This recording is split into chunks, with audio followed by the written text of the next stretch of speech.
7월 오픈 클래스에 오신 여러분 반갑습니다. 저는 오픈서베이 황희영이고요. 오늘은 오래가는 브랜드를 만드는 브랜드 익스피리언스라는 주제로 1시간 20분가량 진행을 하려고 합니다. 눈치를 채신 분들이 있으실 수 있는데요. 저희가 이제 웨비나 소개를 하고 등록하시도록 안내를 했던 페이지에는 팬덤을 만드는 브랜드 익스피리언스라고 되어 있었는데 부제가 바뀌었어요. 오래가는 브랜드를 만드는 이라고 제가 고쳤었는데 자료를 준비하면서 이 팬덤과 오래가는 브랜드의 관계에 대해서 저도 나름 좀 고민하고 생각한 바가 있어서 부제를 바꿨고 뒤에서 진행을 하면서 그 이유를 설명을 드리도록 하겠습니다. 자, 오늘 그러면 브랜드 익스피리언스 관리에 대한 이야기를 할 거니까요. 먼저 BX 관리의 목적과 범위로 이야기를 시작해 보도록 하겠습니다. BX 얘기를 하려니까 먼저 브랜드의 정의에 대한 얘기를 좀 하고 시작해야 되겠더라고요. 사실 구글에서 검색을 해보면 What is a brand? 이렇게 검색을 하면 다양한 정의들이 나옵니다. 그중에서 제가 아주 가장 대표적인 거 두 가지를 지금 뽑아왔는데요. 첫 번째 정의는 브랜드란 이름, 용어, 그리고 디자인, 심볼 또는 어떤 어떤 제품이나 서비스를 다른 걸로부터 차별화하는 어떤 속성이든지 간에 그걸 나타내는 것들을 다 브랜드라고 일컫는다라고 되어 있는데 이거는 미국 마케팅 협회의 딕셔너리에서 가져온 정의입니다. 또 다른 정의로는 브랜드는 소비자에게 주는 약속이다. 뭐에 대한 약속이냐면 소비자가 그 제품으로부터 서비스로부터 기대할 수 있는 것. 그거는 사실은 펑셔널한 베네핏, 즉 기능적인 효익뿐만 아니라 감성적으로 기대할 수 있는, 얻을 수 있는 것까지에 대한 약속이다. 라고 이렇게 정의를 하고 있습니다. 사실 첫 번째 정의는 굉장히 물리적인 어떤 브랜드의 속성을 정의를 하는 거고 두 번째는 굉장히 추상적인 브랜드의 역할에 대한 정의이죠. 왜 이런 브랜드에 대한 정의가 다양한 방식으로 나타나는지에 대해서 이야기를 좀 해보려고 합니다. 브랜드의 역할이 어떻게 시대에 따라서 변화를 해왔는지 이야기를 먼저 해볼게요. 19세기에서 20세기 초반은 사실 소비재 산업이 형성되던 시기였습니다. 제가 하인즈 케첩 지금 아주 옛날 광고 오늘 가지고 왔거든요. 이게 1800년대 말 정도 되는 것 같아요. 굉장히 옛날이죠. 근데 여기에 지금 뭐라고 쓰여 있냐면 It is made right. 잘 만들어졌다. 뭘로? Superior materials. 더 좋은 재료들로. 그리고 in clean kitchen. 깨끗한 부엌에서. 그리고 by people who know how to make good ketchup. 노하우를 알고 있는, 어떻게 하면 좋은 제품을 만드는지를 알고 있는 사람으로부터 만들어졌고 벤조네이트나 소다 혹은 다른 어떤 드러그 같은 것들이 들어가지 않았다라고 이야기를 하고 있습니다. 하인즈 케찹이 브랜드가 되던 당시에는 사실 케찹을 만드는 매니팩처러는 엄청 많았다고 해요.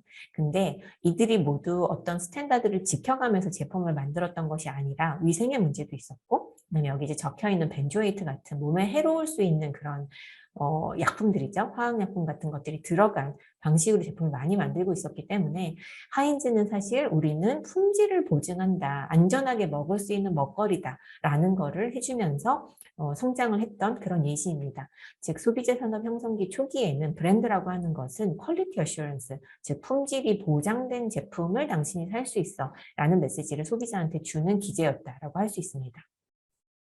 20세기 중반 사실 이제 슈퍼마켓에 가면 굉장히 흔히 볼 수 있었던 모습이죠. 샴푸, 이제 헤어케어 제품들이 이제 놓여있는 섹션에 가면 이렇게 정말 많은 제품들이 같은 브랜드 안에서도 다양한 라인업이 있죠. 이런 제품들이 이렇게 있는 장면들을 저희는 많이 익숙하게 봤습니다. 이 많은 제품 중에서 뭘 사야 하지? 라고 생각을 했을 때 사실 선택이 쉽지가 않아요.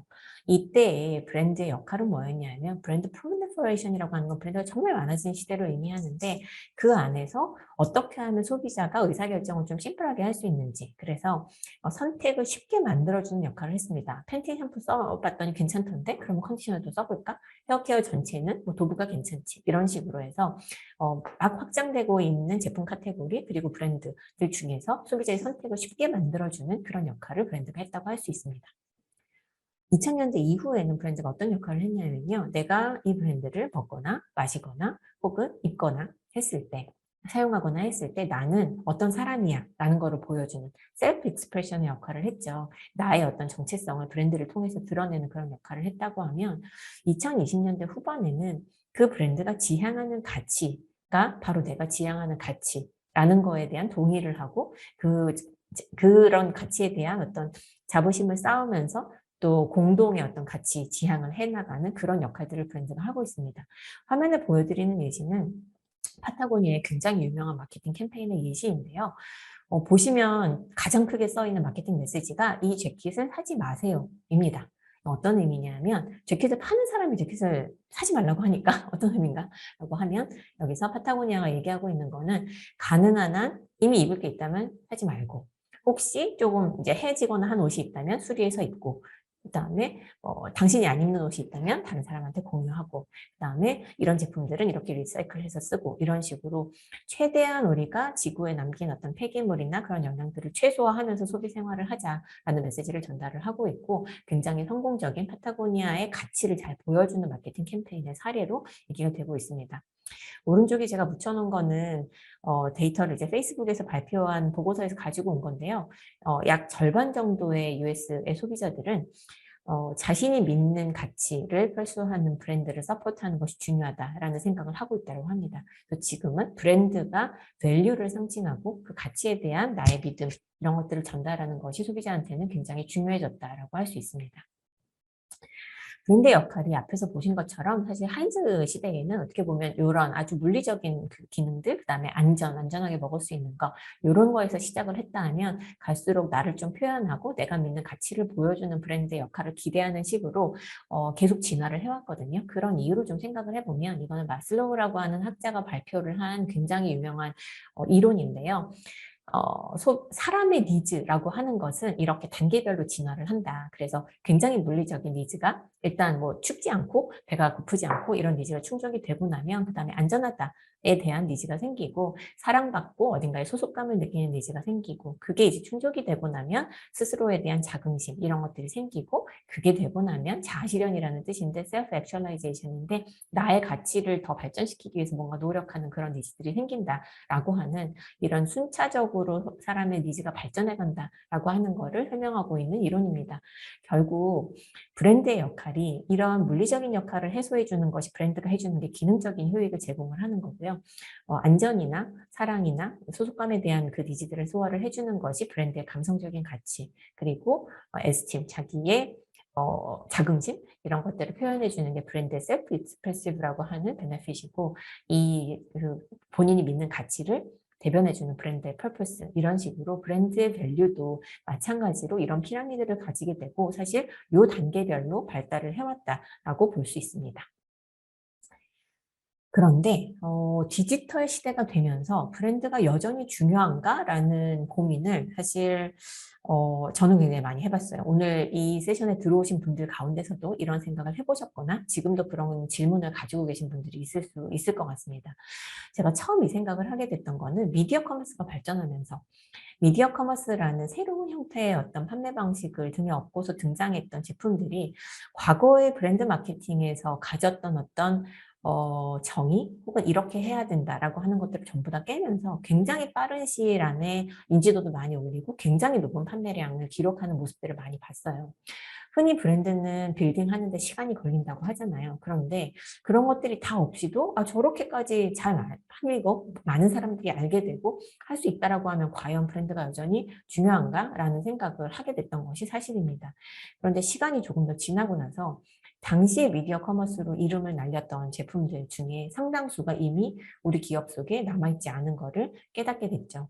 결국 브랜드가 되었다기보다는 잘 알려진 제품으로서 한때 많이 판매가 되었지만 시간이 갔을 때 브랜드로서 지속하는 가치를 가지는 그런 자리까지 가지는 못한 경우가 많았다라는 뜻인 것 같습니다. 다른 예시로 이커머스가 등장을 하면서 이런 생각을 또 하게 됐어요. 이커머스 어떻게 보면 다른 듯도 하지만 사실 갈수록 더 비슷해지거든요. 예를 들어서 이커머스 초기에는 조금 차이가 있었죠. UX나 검색이 되는 거 이런 것들에도 차이가 있었고 얼마나 배송을 빠르게 해주는가라고 하는 어떤 디지털 화면상에서의 기능의 차이뿐만 아닌 다른 오퍼링에서도 차이가 있었던 것이 사실입니다. 그런데 갈수록 이런 기술적 차별화는 없어지고 있어요. 그래서 이제는 제가 화면에는 사실 패션 커머스 앱들의 그 화면을 가지고 왔는데요. 이제는 사실 레이아웃, UX 여러 가지 면에서 꽤 되게 다르다라고 할 수 있을 만한 영역을 찾기가 좀 어려워졌습니다. 기술적 차별화도 영원하지 않고 배송이나 기술의 차별화도 빠르게 평준화가 되고 있는 이런 시대에 다시 한번 브랜드가 중요해지고 브랜드만이 줄 수 있는 감성적인 가치의 역할이 중요해진다라는 생각을 많이 하게 됩니다. 그런데 건강한 브랜드와 그렇지 못한 브랜드의 차이에 대한 이야기를 좀 해보려고 합니다. 왜냐하면 우리가 DX 관리를 잘해야 되는 거는 건강한 브랜드를 만들고 싶어서이거든요. 조금 전에 제가 설명드렸던 것도 이제 그것과도 일맥상통하는데 결국 건강한 브랜드는 더 지속성을 가지는 것, 이 건강하지 못한 브랜드와의 가장 큰 차이라고 할 수 있습니다. 화면에서 이제 가로축에 제가 시간을 표시하고 세로축에 판매량을 표시를 했을 때 어떤 제품은 굉장히 빠르게 판매량이 늘었다가 굉장히 빠르게 사라지는 경우가 있고요.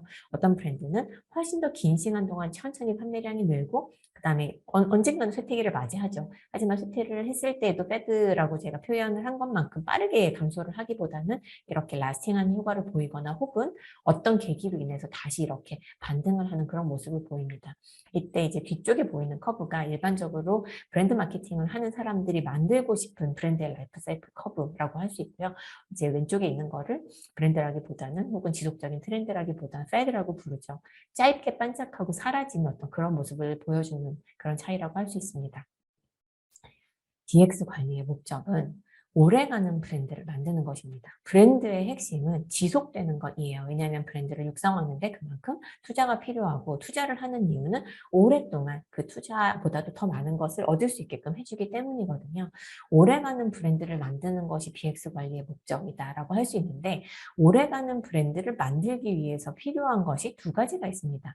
둘 다를 하는 브랜드도 있고요. 둘 중에 하나를 하는 브랜드도 있습니다. 첫 번째는 변하지 않는 가치, 브랜드의 가치 위에다가 시대성을 반영하는 것이라고 할 수 있고 두 번째 방식은 충성 고객층과 브랜드 팬덤을 만들어감으로 해서 오래가는 브랜드를 만드는 예시가 있습니다. 각각에 해당하는 브랜드의 사례를 좀 더 보면서 이야기를 해보도록 하겠습니다.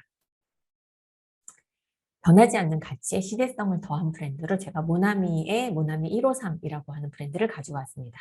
모나미 153은 이 왼쪽에 있는 모습 많이 익숙하시죠? 가장 보편적인 필기 도구이죠. 1963년에 처음 이 모습으로 출시가 됐다고 하고요. 아직까지도 이 모습으로 지금 판매가 되고 있습니다. 필기라고 하는 기능적인 속성에 굉장히 충실한 제품이라고 할 수 있죠. 근데 이 모나미 153이 2019년, 2020년에는 오른쪽에 보시는 것과 같은 모습으로 발전하고 진화하고 변화하고 있습니다. 사실 이 필기라고 하는 기본적인 속성이 2019년과 2020년에 달라진 건 아니에요. 다만 시간이 가면서 더해진 가치들이 있죠. 디지털, 수집, 소장할 수 있고 선물할 수 있는 제품으로서의 가치들을 덧입혀서 이 모나미 153이라는 브랜드가 지금의 시대에 맞는 모습을 갖추게 된 그런 예시라고 할 수 있습니다. 다른 예시를 보겠습니다. 충성 고객층, 브랜드 팬덤을 기반으로 오래가는 브랜드의 예시로 제가 레고를 가지고 왔는데요. 저는 70년대생인데 저도 어렸을 때 레고를 가지고 놀았고 정말 좋아했습니다. 그리고 제가 가지고 놀았던 레고를 몰랐는데 저희 엄마가 보관하고 계셨더라고요. 그래서 저희 아이가 레고를 가지고 놀 수 있는 나이가 됐을 때 가져다 주셔서 지금은 그 아이가 제가 가지고 놀았던 레고를 가지고 놀고 있어요. 레고는 1932년에 태어난 브랜드이고 지금까지 사실 90년이 넘었죠. 90년 동안 하나의 브랜드로서 명목을 이어오고 있는데 이 브랜드가 명목을 잘 이어갈 수 있었던 가장 핵심적인 기반은 저 같은 충성 고객입니다. 저도 레고에 사실 어렸을 땐 제가 안 샀지만 아이를 위해서는 100만 원 넘게 쓴 것 같아요. 사실은 정확하게 밝힐 수 없지만 수백만 원이라고 할 수 있습니다. 근데 지금은 어떤 현상들이 벌어지고 있냐면 자녀를 위해서 레고를 구입하는 것뿐만 아니라 오른쪽에 있는 거 레고 지금 제품 번호를 보시면 아시겠지만 263번 굉장히 오래전에 그 출시가 된 레고 제품이거든요. 이 제품이 현재도 거래가 되고 있습니다. 그리고 어떤 추억을 공유하기 위해서 혹은 수집하고 소장하는 목적으로 사람들이 이걸 거래를 하고 있고 밑에 보면은 이 오래된 레고 제품을 구매를 하고 굉장히 만족스럽다라는 커멘트를 남긴 사람들을 볼 수가 있죠. 이런 굉장히 오랫동안 레고라는 브랜드를 지지하고 소비하는 그런 충성 고객층 그리고 이들을 중심으로 해서 형성이 된 브랜드 팬덤을 기반으로 해서 레고는 90년 동안 훌륭한 브랜드로서의 명목을 이어오고 있다고 할 수 있습니다. 그런데 팬덤이라는 키워드 되게 고민 많으실 거라서 이런 질문을 한번 던져볼게요. 과연 모든 브랜드가 팬덤을 가질 수 있나? 실제로 제가 저희 고객사와 프로젝트를 하면서 고민을 했던 부분이기도 하고 질문을 받아본 부분이기도 합니다. 근데 저희가 데이터를 보기도 하고 좀 여러 고민을 하면서 이른 결론은 뭐냐면요. 그 브랜드가 가지는 역할에 따라서 팬덤이라고 하는 건 되게 다를 수 있겠다. 지금 보시면 저는 더 크라운이라고 하는 드라마의 팬입니다. 다음 시즌을 제가 넷플릭스에서 기다리는 미리 예약을 해놓는 유일한 그 드라마인데요. 더 크라운에는 브랜드 팬덤이 있죠. 근데 저는 더 크라운을 넷플릭스를 통해서 소비합니다. 제가 최종 소비하는 대상은 더 크라운이라고 하는 콘텐츠이지만 그 최종 소비 대상에 접근할 수 있도록 도와주는 매개체는 넷플릭스죠. 두 번째 예시를 보면 찰리 푸드인데요. 저희 아들이 사춘기가 된 다음에 처음으로 찾아듣는 이제 아티스트가 이 분이더라고요. 그래서 찰리 푸드라는 그 분의 음악을 플로우를 통해서 듣고 있어요. 마찬가지로 최종 소비 대상은 찰리 푸드의 음악인데 사실은 그 최종 소비 대상에 접근할 수 있도록 도와주는 매개체는 플로우라고 하는 음원 서비스이고 진라면 팬덤이 있는 브랜드죠. 진라면이라고 하는 최종 소비 대상에 접근할 수 있도록 도와주고 있는 매개체는 쿠팡입니다. 이 얘기를 왜 하냐면요. 전체 트렌드를 봤을 때는 사실 팬덤이라고 하는 거는 나의 최종 소비 대상이 되는 브랜드에 대해서 형성이 되기가 훨씬 더 쉽습니다. 사실 최종 소비 대상이 접근할 수 있도록 도와주는 매개체, 거의 대부분의 유통 혹은 오늘 보여드린 것과 같은 컨텐츠를 유통하는 그런 플랫폼들의 경우에는 사실 최종 소비 대상이라기보다는 그 대상에 접근할수록 도와주는 매개체, 유틸리티 역할을 한다고 할 수 있죠. 그래서 이런 특성의 브랜드는 팬덤이 생기긴 좀 더 어려워요. 하지만 충성 고객층은 생길 수가 있습니다. 그리고 그들이 충성 고객이 되는 이유는 꼭 브랜드에 대한 팬덤이 아닐 수가 있어요. 왜냐하면 결국 최종 소비 대상에 가장 편하게 접근하고 편하게 쓸 수 있게끔 도와주는 어떤 기능적인 속성을 충족시켜주는지 여부가 이 브랜드에 대한 만족도를 형성하는 데 굉장히 중요하기 때문에 그 단계에서도 로열티가 형성이 될 수 있는 특성을 가지는 것이 이런 유틸리티 특성의 브랜드라고 할 수 있고 최종 소비 대상이 되는 브랜드는 그 자체가 식품이건 음료이건 혹은 이런 콘텐츠이건 이던 간에 소비하는 사람의 그 감성적인 욕구를 충족시켜줌으로 해서 브랜드의 팬덤을 가질 수 있는 조금 더 그런 위치에 유리한 위치에 놓여 있다라고 생각을 할 수가 있겠습니다. 그래서 여러분이 지금 맡고 계시는 브랜드가 최종 소비 대상에 속하는 브랜드인지 혹은 거기에 접근할 수 있도록 도와주는 유틸리티 성격의 브랜드인지에 따라서도 브랜드 관리의 목표를 좀 다르게 생각할 수 있을 것 같습니다. DX 관리라고 하면 어디까지 관리를 해야 되는지라는 얘기를 좀 해보려고 하는데요. 브랜드 익스피리언스가 다루는 범위는 고객이나 사용자 혹은 잠재 고객까지 브랜드에 대한 인식과 이미지를 형성하는 모든 경험을 관장한다라고 생각을 하시면 됩니다. 코카콜라라고 하는 브랜드라고 생각을 하면요. 사실 이 브랜드를 소비자에게 알려주는 로고와 네이밍, 그 다음에 이 브랜드가 소비자한테 보여지는 커뮤니케이션의 수단인 광고나 브랜디드 콘텐츠, 그 다음에 이 콘텐츠가 전달되는 매체도 여기에 포함이 되어 있죠. 브랜드의 헤리티지나 스토리, 매장에서 하는 경험, 그리고 브랜드의 어떤 에쿼티를 활용한 굿즈, 이런 것들이 모두 BX에서 관리해야 되는 범위라고 생각할 수 있습니다. 그런데 브랜드에 대한 인식은 사실 형성되는 어떤 과정이 있습니다. 인풋이 있고 아웃풋이 있는데요. 인풋이라고 하는 거는 좀 전에 보셨던 내가 로고와 네이밍을 어떻게 가져가고 광고를 어떻게 만들고 프로모션 어떻게 진행하고 소셜미디어나 네이티브 콘텐츠, 웹이나 앱을 어떻게 운영을 하는지 매장과 커머스에서 어떻게 브랜드를 노출하는지 굿즈 같은 어떤 보조적인 수단 어떻게 활용하는지가 BX를 형성을 하는 인풋이 된다고 하면 그로 인해서 생기는 것은 시장의 브랜드의 위상이 생기고요. 얼마나 많은 사람들이 내 브랜드를 알거나 구매해왔거나 선호하거나 팬덤이 있는지라고 하는 위상이 생기고 그 브랜드의 이미지가 생깁니다. 기능적인 이미지, 뭐 편리하다 같은 거, 감성적인 이미지, 트렌디하다, 패셔너블하다라고 하는 감성적인 이미지가 있겠죠. 그리고 그 브랜드의 역사, 헤리티지에 대한 이미지들이 생기죠. BX를 관리할 때는 사실 이 인풋에 대한 관리와 아웃풋에 대한 관리가 모두 범위에 포함된다고 할 수 있습니다. 여러분이 어떤 인풋 액티비티를 기획을 할 때 그 인풋 액티비티가 정말 브랜드의 에쿼티에 긍정적인 도움을 줄 수 있을지 검증하는 목적으로 BX라는 그 영역의 데이터를 활용을 할 수가 있고요. 어떤 인풋 액티비티들을 모두 실행을 한 뒤에 실제로 그 결과로서 브랜드에 우리가 원했던 그런 변화가 생기고 있는지를 트래킹을 하는 방식으로도 BX 데이터를 활용을 할 수가 있습니다. 따라서 뒤에서 말씀드릴 BX 데이터 수집하고 관리하는 범위에는 이 인풋과 아웃풋을 관리하는 영역이 모두 들어간다고 볼 수 있겠습니다. BX에 대한 얘기를 많이 했는데 제가 앞에서 데이터라는 키워드를 얘기를 했어요. BX를 만들어가는데 데이터 기반으로 뭔가를 할 수 있다. 그게 이제 오늘 얘기하고 싶은 주제인데요. 왜 브랜드를 관리를 하는데, BX 관리를 하는데 데이터가 중요할까라는 생각을 해보면 사실 두 가지 이유가 딱 있습니다. 하나는 그 데이터를 소비하는 사람들이 한 명이 아니고 다수이기 때문에 사실 굉장히 소수의 사람들만 소비를 하는 브랜드일 경우에는 그 소수의 사람들이 굉장히 동질적인 특성을 가질 가능성이 굉장히 높아서 데이터를 통해서 굳이 보지 않아도 내 핵심 고객층이 어떤 사람들이고 내 브랜드에 대해서 어떤 생각을 하고 있는지를 알 수 있는 방법이 좀 더 있습니다. 그런데 제가 지난 세션에서도 그런 말씀을 드렸어요. 사용자가 100만만 넘어가도 사실은 굉장히 동질적이지 않은 집단이 된다라는 말씀을 드렸는데 사실 모든 브랜드의 목표는 더 많은 소비자가, 사용자가 내 브랜드를 사용하도록 하는 것이잖아요. 브랜드가 담는 소비자의 범위가 커지면 커질수록 사실 그 안에는 굉장히 동질적이지 않은 소비자들이 들어오고 각각 서로 다른 이유로 브랜드를 소비하고 그 브랜드에 대해서 하고 있는 경험도 굉장히 달라질 수밖에 없습니다. 그래서 우리가 의도한 방식으로 브랜드를 소비하고 혹은 우리가 주고 싶은 경험을 정말 소비자가 하고 있는지를 알기 위해서 데이터를 통해서 파악하는 것이 중요해지죠. 또 하나는 오래가는 브랜드를 만드는 것이 제가 BX 관리의 목적이라고 말씀을 드렸는데요. 시대에 따라서 같은 브랜드는 같은 위치에 하더라도 변화할 수밖에 없습니다. 왜냐하면 내가 변화하지 않더라도 주변의 시장의 상황이 변하거나 혹은 경쟁 브랜드가 새롭게 생기거나 경쟁 브랜드가 어떤 다른 액션을 하면서 우리 브랜드의 상대적인 위치가 달라지거든요.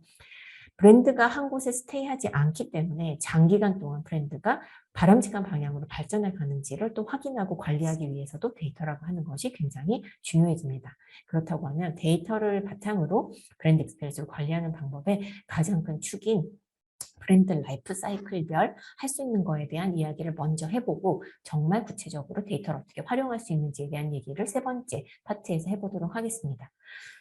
사실 많이 보신 차트일 것 같아요. 브랜드 라이프 사이클 차트이고요. 제가 앞서서 건강한 브랜드와 그렇지 않은 브랜드 표시를 하면서 이걸 약간 더 왼쪽으로 압축을 해서 차트를 보여드렸죠. 브랜드 라이프 사이클은 크게 네 단계로 이루어진다라고 일반적으로 이야기를 합니다. 브랜드가 처음 이제 시장에 데뷔를 하는 인트로덕션 단계가 있고요. 거기서 성장을 하고 있는 단계가 있고 그다음에 성숙한 단계가 있습니다. 그리고 시간이 어느 정도 지나면 브랜드도 쇠퇴라는 걸 하죠. 쇠퇴기가 있는데 사실 이 쇠퇴기에 브랜드에 대해서 어떤 액션을 하느냐에 따라서 어떤 새로운 계기들이 생겼을 때는 다시 이렇게 반등을 하는 모습을 보이기도 합니다. 이 각각 네 개의 단계별로 브랜드를 담당하는 사람이 오늘 이제 이 웨비나를 듣고 계시는 대부분의 분들이 마케팅 소속으로 브랜드 관리를 하고 계시는 분들인 걸로 보여지는데요. 여러분이 하셔야 될 일이 달라지기 때문에 그 얘기를 좀 해보도록 하겠습니다.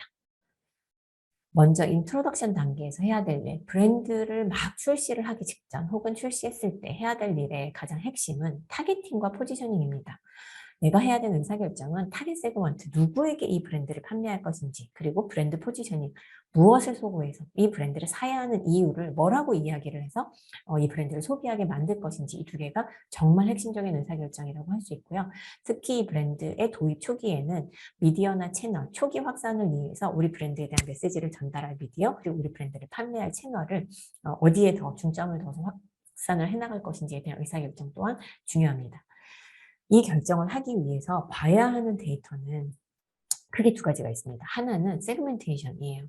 사실 타겟 세그먼트를 정의한다는 것 자체가 시장 안에 굉장히 성질이 다른 잠재 고객의 집단이 존재를 한다는 뜻이고 그중에서 어떤 세그먼트를 내가 목표로 해야 가장 기회의 크기도 크고 그다음에 동일한 규모의 투자를 했을 때 얻을 수 있는 것이 클 것인가 라는 거에 대한 의사결정이 브랜드 도입 초기에는 가장 중요한 의사결정인데요. 그걸 위해서 하는 데이터 작업이 세그멘테이션입니다. 시장에 존재하는 이 카테고리의 사용자를 서로 니즈나 행동이 다른 세그먼트로 나누고 그 세그먼트의 크기는 어떻고 세그먼트의 핵심 니즈는 무엇인지 그리고 세그먼트가 현재 이용 중인 브랜드, 미디어 구매 채널이 무엇인지를 파악함으로 해서 이 중에 내가 어떤 세그먼트에 더 집중해서 전략을 펼쳐나간 것일지를 결정하고 그 세그먼트를 타겟하기 위해서 어떤 미디어나 구매 채널에 더 중점적으로 투자를 해야 하는지에 대한 의사결정을 할 수 있게 됩니다. 또 하나 봐야 하는 데이터는 경쟁사의 브랜드 현황입니다. 타겟 세그먼트를 결정을 했다고 하면 그 세그먼트를 어떤 브랜드가 점유하고 있고 혹은 이미 내가 원하는 세그먼트를 모든 브랜드가 다 점유를 하고 있다고 하면 빈 곳이 어디에 있는지를 좀 봐야 되겠죠. 그리고 경쟁사 브랜드의 위상이 인지도나 구매 경험률 면에서 어느 정도 되고 시장에 경쟁사가 여러 개가 있다고 할 때 내가 이제 막 진입하는 브랜드로서 직접 경쟁을 해야 되는 브랜드는 어디에 있냐. 즉 누구의 소비자를 누구의 고객을 내가 뺏어올 것이냐라고 하는 관점에서도 경쟁사 브랜드의 현황을 데이터로 볼 필요가 있습니다. 그리고 그 경쟁사의 고객을 빼앗아올 때 경쟁사 브랜드의 강약점을 파악하고 있다면 내가 어디서는 경쟁사가 잘하고 있는 영역을 따라가고 어떤 부분에서는 차별화해서 그 경쟁사의 고객을 데리고 올지라고 하는 거에 대한 의사결정을 할 수 있겠죠. 요약해서 말하면 브랜드 도입의 초기 단계에서는 타겟 세그먼트를 중심으로 해서 커뮤니케이션, 판매 채널, 제품과 가격을 모두 얼라인하는 이런 포지셔닝 전략을 수립하는 것이 가장 중요하고 그를 위해서 세그먼트에 대한 데이터 그리고 이미 이 시장을 점유하고 있는 경쟁사 브랜드에 대한 데이터를 보는 것이 중요하다고 할 수 있습니다. 타겟팅이라는 거는 어떤 이제 의미인지 조금 더 시각적으로 이렇게 표현을 해보겠습니다. 제가 아까 세그멘테이션을 표현을 썼는데 결국은 시장이 어떻게 쪼개져 있어서 제가 where to play라고 적었죠. 그 쪼개진 시장 중에서 어디를 집중 공략을 처음에 할 것인가를 결정하는 과정이 있어야 되고요. 이 시장을 내가 집중 공략을 한다고 하면 이 시장에 대한 이해를 바탕으로 해서 과연 거기서 어떻게 경쟁 브랜드를 이기고 내 브랜드를 소비하게 만들 것인가를 결정하는 과정이 있는데 이 전체를 타겟팅이라고 할 수 있습니다.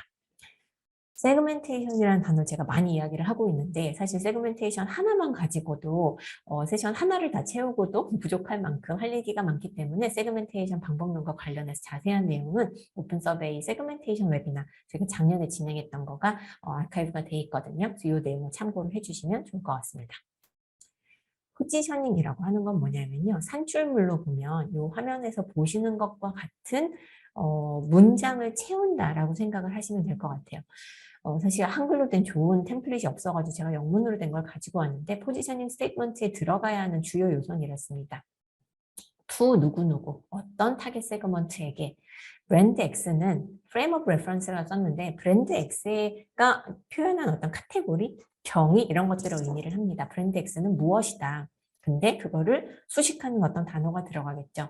어떤 베네핏을 제공을 하는 기능적으로는 혹은 감성적으로는 어떤 베네핏을 제공을 하거나 어떤 이미지나 특성을 가지는 브랜드이다라는 정의문이 있어야 되고요. 그리고 이런 베네핏이나 아이덴티티를 전달할 수 있는 이유가 무엇인지 브랜드가 실제로 가지고 있는 어떤 자산, 그게 제품의 기능이나 혹은 디자인 요소 혹은 브랜드가 가지고 있는 어떤 실물적인 자산을 기반으로 해서 백업이 되는 형태로 만들어지는 것이 바로 포지셔닝 스테이트먼트라고 할 수 있습니다. 사실 이제 제가 여기다 이제 그 표시를 해놨는데요. 브랜드가 중점적으로 소구해야 되는 기능적, 감성적 효익, 아이덴티티를 선정을 하는 과정이 사실은 이 포지셔닝 스테이트먼트를 정하는 데 있어서 가장 핵심적인 과정입니다. 그를 위해서는 앞서서 보셨던 내가 어떤 타겟 세그먼트를 일단 집중 공략을 할 것이고 그 세그먼트의 기본적인 니즈는 무엇이고 그중에 현재 경쟁 브랜드가 충족하고 있는 것과 그렇지 못한 것을 파악해야만 사실 여기서 지금 얘기하는 브랜드가 중점적으로 소구할 기능적, 감성적 효익과 아이덴티티를 선정할 수 있겠죠. 이 타겟팅에 대한 분석 과정이 선행이 되어야 포지셔닝 스테이트먼트를 탄탄하게 만들 수 있다라고 할 수 있겠습니다. 오른쪽에 제가 적어놓은 거는 애플의 포지셔닝 스테이트먼트의 예시예요. 실제 애플에서 이렇게 발표를 했다기보다는 사실 애플이 발표하는 거는 이보다는 훨씬 더 이 전체의 내용이 추상화가 된 좀 광고 메시지라던가 컨셉이라던가 이렇게 좀 발표가 되죠.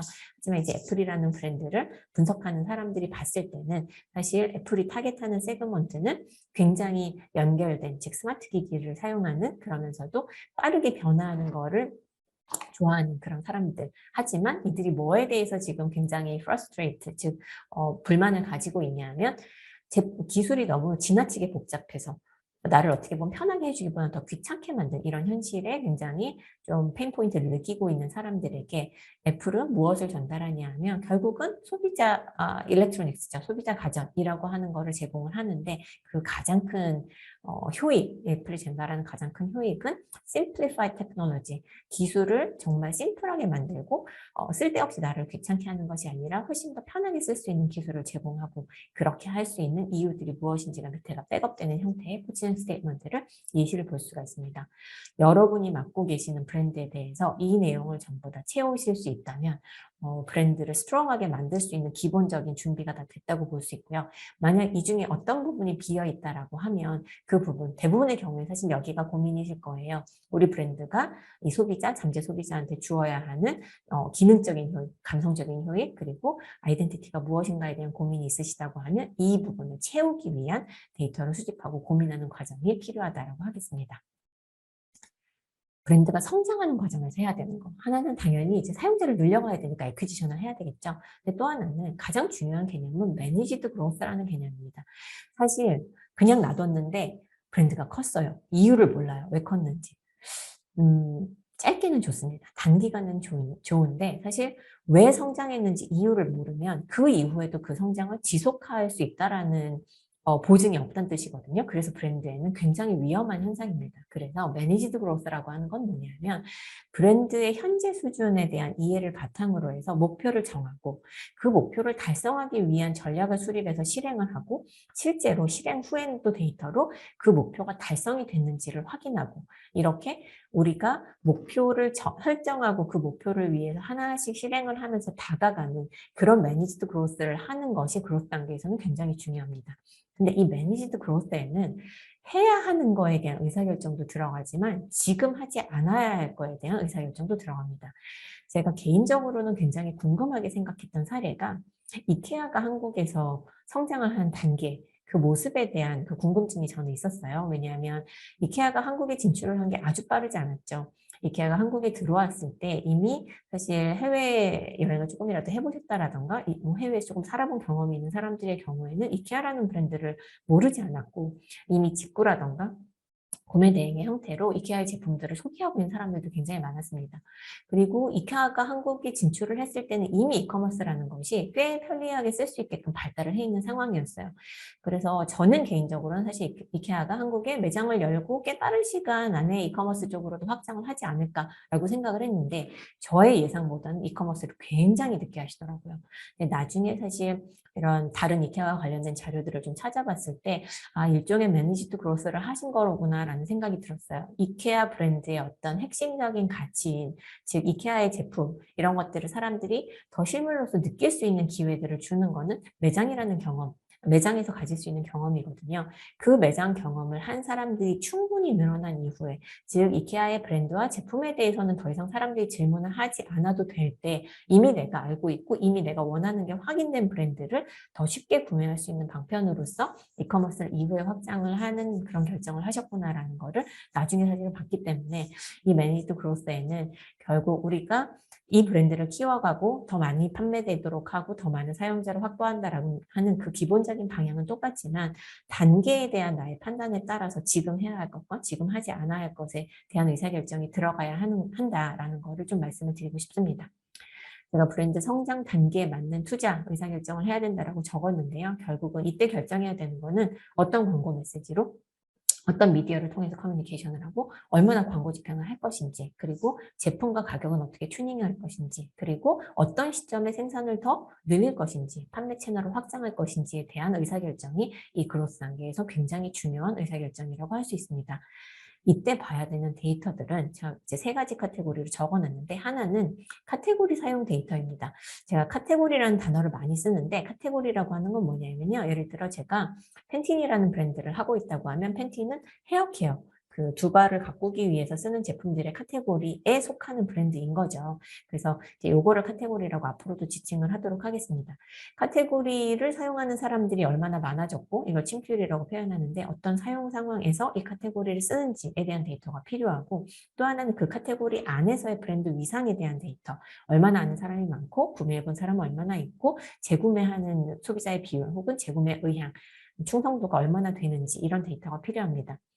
카테고리 레벨 데이터와 브랜드 레벨 데이터가 둘 다 필요한 이유에 대해서는 제가 뒷장에서 예시를 하나 놓고서 좀 말씀을 드려볼게요. 그리고 브랜드 인식의 변화에 대한 데이터가 필요합니다.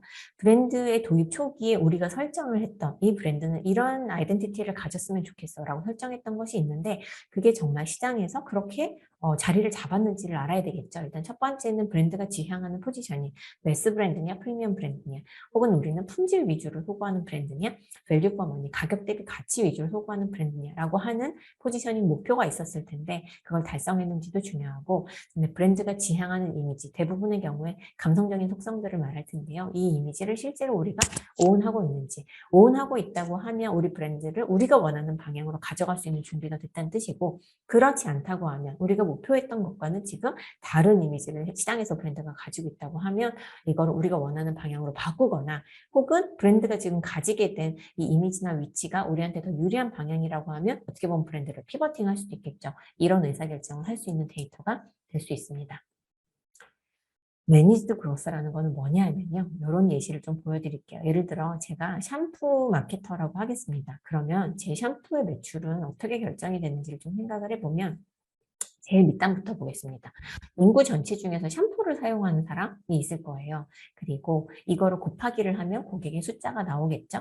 그리고 이 고객들이 얼마나 자주 구매를 하는지를 곱하기를 하면 구매 건수가 나올 텐데, 이 구매 빈도는 고객당 얼마나 자주 쓰고 1회 사용량이 얼마나 되는지에 따라 구매 빈도가 결정이 될 겁니다. 그리고 이 구매 건수에다가 1회에 얼마나 구매하는지를 곱하면 구매 개수가 나오고요. 구매 개수에다가 단가를 곱하면 매출이 나오겠죠. 그런데 이걸 이제 저희는 그로스 이퀘이션이라고 부르거든요. 성장의 방정식인데 여기서 알아야 되는 건 이게 있습니다. 예를 들어서 한국이라고 하면요. 이미 이 샴푸의 침투율 자체가 90% 이상입니다. 사실 99%라고 쓰고 싶었는데 저희 집에도 샴푸를 안 쓰는 사람이 있어서 비누로 머리를 감는 사람이 있어요.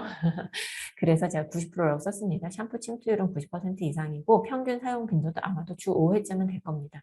이런 경우에는 샴푸라고 하는 카테고리 자체를 더 키워가지고 시장을 키울 수 있는 가능성은 높지가 않아요. 그러면 그 안에서는 뭘 더 해야 되냐면 단가를 높여야 됩니다. 그러니까 대용량 제품을 내거나 향수 샴푸나 탈모 샴푸와 같은 어떤 추가 기능이 들어간 샴푸들을 많이 이제 만들고 더 판매를 하게 되겠죠. 만약에 제가 동남아시아에서 샴푸를 판다고 하면요. 아직도 샴푸 침투율이 50% 이하인 국가들 혹은 지역이 굉장히 많이 있습니다. 근데 샴푸 침투율을 50%에서 75%를 높이면 매출이 1.5배가 되죠. 그리고 평균 사용 빈도가 주 1회인데 주 2회로 늘리면 매출이 2배가 되겠죠. 즉 똑같은 샴푸를 판다 하더라도 지금 내가 이 샴푸를 판매하고 있는 시장의 상황, 소비자의 어떤 행동, 상황에 따라서 앞으로 지금 가져갈 수 있는 목표치가 다르고 그 목표에 따라서 실행할 수 있는 전략이 이런 단가가 높은 제품을 내는 거냐, 아니면 샴푸의 침투율을 높이고 평균 사용 빈도를 늘리는 방향으로 더 드라이브를 하는 거냐라는 것이 결정이 될 수가 있기 때문에 데이터를 기반으로 이 성장의 방식에 대한 의사결정을 하는 것을 제가 매니지드 그로스라고 표현을 했습니다. 요런 사례들이 굉장히 많은데, 그리고 오늘 식음료 사에서 굉장히 많이 오셨거든요. 식음료 사와 관련된 사례들도 많은데 제가 오늘 사실 이 BX 세션에서 모두 보여드릴 수는 없어서 이런 그로스 이퀘이션, 매니지드 그로스와 관련된 내용은 오픈 서베이 U&I 웨비나 내용에 조금 더 충실하게 담겨 있으니까요. 궁금하신 분들은 찾아보셔도 좋겠습니다. 브랜드가 성숙한 단계에서 해야 될 일은 리텐션입니다. 리텐션은 이미 우리 브랜드의 고객이 된 사람들을 유지하는 것을 의미를 하죠. 이때 해야 되는 의사결정은 리텐션을 위해서 할 수 있는 건 크게 세 가지가 있습니다. 첫 번째는 브랜드 환기예요. 브랜드 환기는 브랜드가 사실 바뀌는 건 아니지만 그 브랜드에 대해 사람들이 새롭게 생각할 수 있는 기회를 주는 것을 의미합니다. 대부분 필수제가 아닌, 필요해서 사는 게 아니기 때문에 어떻게 보면 브랜드를 잊게 되는 거거든요. 필수제가 아니면서 단가가 높지 않은 카테고리에 대해서는 반드시 제품을 소비하지 않더라도 브랜드 경험을 환기할 수 있는 기회를 다양하게 제공하면서 그 소비자를 리텐션하는 전략을 많이 씁니다. 대표적인 예시가 바나나 맛 우유 혹은 바나나 맛 우유 등등으로 저희가 대표되고 있는, 여러분들이 많이 생각하실 수 있는 이런 굿즈라던가 콜라보레이션이라던가 이런 걸 통한 다양한 그 브랜드 익스피리언스를 만들어가는 방식을 생각하실 수 있을 것 같아요. 조금 더 직접적으로 고객 유지를 위해서 할 수 있는 노력으로는 멤버십과 VIP 커뮤니티가 있습니다. 사실 멤버십은 제조사의 입장에서는 그간에는 사실 만들고 유지하기가 되게 쉽지 않았었어요. 왜냐하면 우리 제품이 유통을 통해서 판매가 되고 나면 누가 우리 제품을 사는지를 알기가 어려웠기 때문에 사실 제조사 입장에서는 여전히 좀 많이 아쉬운 부분이긴 하지만, 갈수록 자사몰 등을 통해서 멤버십을 만들거나 혹은 자사몰이 아니더라도 다른 방식으로 멤버십이라는 형태를 만들어가면서 내 고객과의 끈을 유지하고 그 고객에 대한 데이터를 또 그 수집을 하고 그 기반으로 해서 리텐션 하기 위한 전략들을 수립해가는 것들을 많이 보게 됩니다. 고객 입장에서는 유의미한 지출이 지속적으로 일어나는 카테고리라고 하면 멤버십을 가입을 안 할 이유가 없어요. 그래서 통신사라든가 유통들은 굉장히 대표적으로 아주 오래전서부터도 멤버십에 굉장히 좀 중요도를 더 가지고 운영을 해오고 있었고, 사실 저도 최근에 예를 들어 매트리스를 구매를 했는데, 매트리스 구매를 했을 때도 네이버나 이런 거를 통해 가지고 멤버십에 가입할 수 있는 그런 기회들이 생기더라고요. 이런 제조사의 경우에도 다양한 방식으로 멤버십을 운영하고 있는 것들을 볼 수가 있습니다. VIP 커뮤니티, 사실 아주 대표적으로는 백화점 등급이죠. 그죠? 그리고 VIP 라운지 같은 것들이 있었는데, 이것도 이제 여러 가지 방식으로 진화를 하고 있는 걸 볼 수가 있는데요. 브랜드에 대한 익스클루시브한 경험을 제공하는 게 중요한, 다른 데서는 못하는 VIP 고객으로서만 할 수 있는 경험을 제공하는 게 중요하거나, 브랜드의 진심인 다른 사용자와의 소통이 중요한 경우에는 VIP 커뮤니티를 운영하는 방식으로도 리텐션 활동이 많이 이루어집니다. 제가 아래 붙여놓은 거는 레고 코리아의 VIP 커뮤니티 사진인데요. 레고 코리아는 이런 VIP 커뮤니티 활동을 하며 본사에서도 오시더라고요. 혹은 못 오시면 본사의 레고 CEO가 한국 이제 그 고객들한테 보낸 어떤 영상 메시지 같은 거를 이제 공유를 하면서도 본사 브랜드 입장에서 얼마나 한국 소비자들을 고객들을 케어하고 있는지를 메시지를 전달하려고 노력하는 모습을 많이 보고 있는데, 이런 것들이 하나의 예시라고 할 수 있겠습니다. 리텐션 단계에서 이런 결정을 잘 하기 위해서 봐야 하는 데이터들은요, 충성 고객이 누구인지, 특성이 무엇인지랑 반대로 이탈하거나 스위칭하는 고객은 누구인지, 그래서 이걸 알아서 이탈을 어떻게 하면 줄일 수 있는지, 그런 의사결정을 하는 것이 중요합니다. 사실 충성 고객에 대해서는 구매나 사용 행태 데이터는 내부적으로 가지고 계시는 경우들이 좀 많을 텐데, 프로필은 생각보다는 내부에서 가지고 계시는 프로필은 굉장히 단순한 경우들이 있어요. 그리고 뭐 성별 연령 같은 프로필뿐만 아니라 이 충성 고객의 라이프 스타일이나 니즈까지를 좀 파악을 해야지 이 충성 고객에 맞는 어떤 그 오퍼링을 할 수가 있잖아요. 그래서 충성 고객을 조금 더 입체적으로 보기 위한 프로필이나 라이프 스타일, 니즈, 데이터를 수집하려는 노력들이 리텐션 단계에서는 굉장히 필요할 수 있습니다. 이탈하거나 스위칭하는 고객에 대해서는 이탈률은 일단 얼마인지는 아마 내부 데이터로 보실 수 있을 건데, 중요한 것은 이탈의 이유입니다. 무엇 때문에 이탈을 하는지, 사실 그 이유를 파악해야 유형별로 이탈 고객을 좀 분류를 하고 어떻게 하면 그 이탈을 방지할 수 있는지를 전략을 짤 수가 있거든요. 그리고 또 하나는 이탈한 고객이 어느 브랜드로 스위칭하는지, 사실 이거는 이탈 이유랑 굉장히 좀 맞닿은 부분인데, 그 데이터를 좀 정확하게 파악을 한다고 하면 이탈을 막기 위한 전략을 훨씬 더 좀 강력하게 만들 수가 있을 겁니다. 충성 고객이나 이탈 고객에 대한 데이터는 사실 회사에 따라서 마케팅 팀에서 다루시는 경우도 있지만 CX 팀에서 따로 다루시는 경우들이 있어요. 그래서 CX 프로그램의 일환으로도 이런 데이터를 수집하고 분석하고 활용하는 것을 진행할 수 있다는 것을 알아두시면 좋겠습니다. 마지막으로 쇠퇴기, 디클라인 단계에서 할 수 있는 거는 제가 이제 위에 브랜드 리주비네이션, 브랜드 익스텐션 이렇게 썼는데, 사실은 이 브랜드 리주비네이션과 비슷한 단어들이 몇 개가 있습니다. 근데 다 비슷하지만 사실 조금씩 달라요. 그래서 무엇을 할 수 있는지 먼저 적어보면, 브랜드 리주비네이션은 브랜드 이미지를 새롭게 만드는 것을 의미합니다. 브랜드 리포지셔닝은 타겟 고객군을 바꾸거나 혹은 소구점을 바꾸거나 매스 브랜드였는데 프리미엄 포지셔닝을 한다 등등, 이렇게 아예 굉장히 중요한 브랜드의 위치를 변경해주는 그런 작업을 브랜드 리포지셔닝이라고 말합니다. 브랜드 리뉴얼은 많은 경우에 네이밍이나 로고를 변경하면서 브랜드에 또 새로운 이미지를 입히는 작업을 하는 것을 리뉴얼이라고 말하고요. 이 세 가지는 사실 비슷하지만 어쨌든 목적은 이 브랜드의 지속성을 더 가져가기 위해서 브랜드에 어떤 새로움을 입히는 그런 방식이라고 생각을 하시면 되겠습니다. 요거랑 조금 다른 결의 의사결정은 브랜드 익스텐션이라고 하는데요. 같은 제품군 내에서 혹은 다른 제품군으로 브랜드를 확장하는 그런 예시라고 할 수 있습니다. 이 네 가지 중에 하나를 할 것이 아니라고 하면 할 수 있는 의사결정은, 브랜드를 하베스트는 뭐죠? 별을 키워서 이제 수거하는 그런 걸 말하는 건데, 이 브랜드에 대해서 더 이상 투자를 하지는 않겠지만 이 브랜드가 최대한 긴 시간 동안 캐시카우 역할을 할 수 있게끔 관리하는 그런 의사결정을 의미를 합니다. 왼쪽에 제가 예시를 좀 가지고 왔는데요.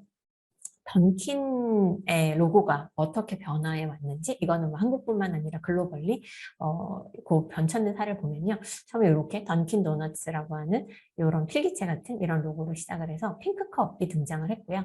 그 다음에 우리가 조금 더 익숙한 던킨 도너츠라고 하는 이제 레터링으로 되어 있는 로고가 생겼고, 거기에 이렇게 커피컵이 붙었어요.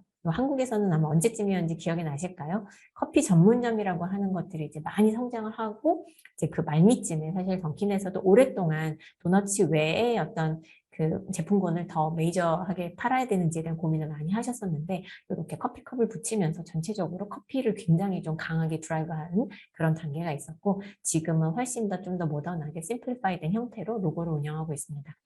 던킨은 이 과정들을 거치면서 사실은 계속해서 브랜드 리뉴얼을 하신 거지만 브랜드 리뉴얼만 하신 게 아니고 비즈니스 모델들도 많이 변했어요.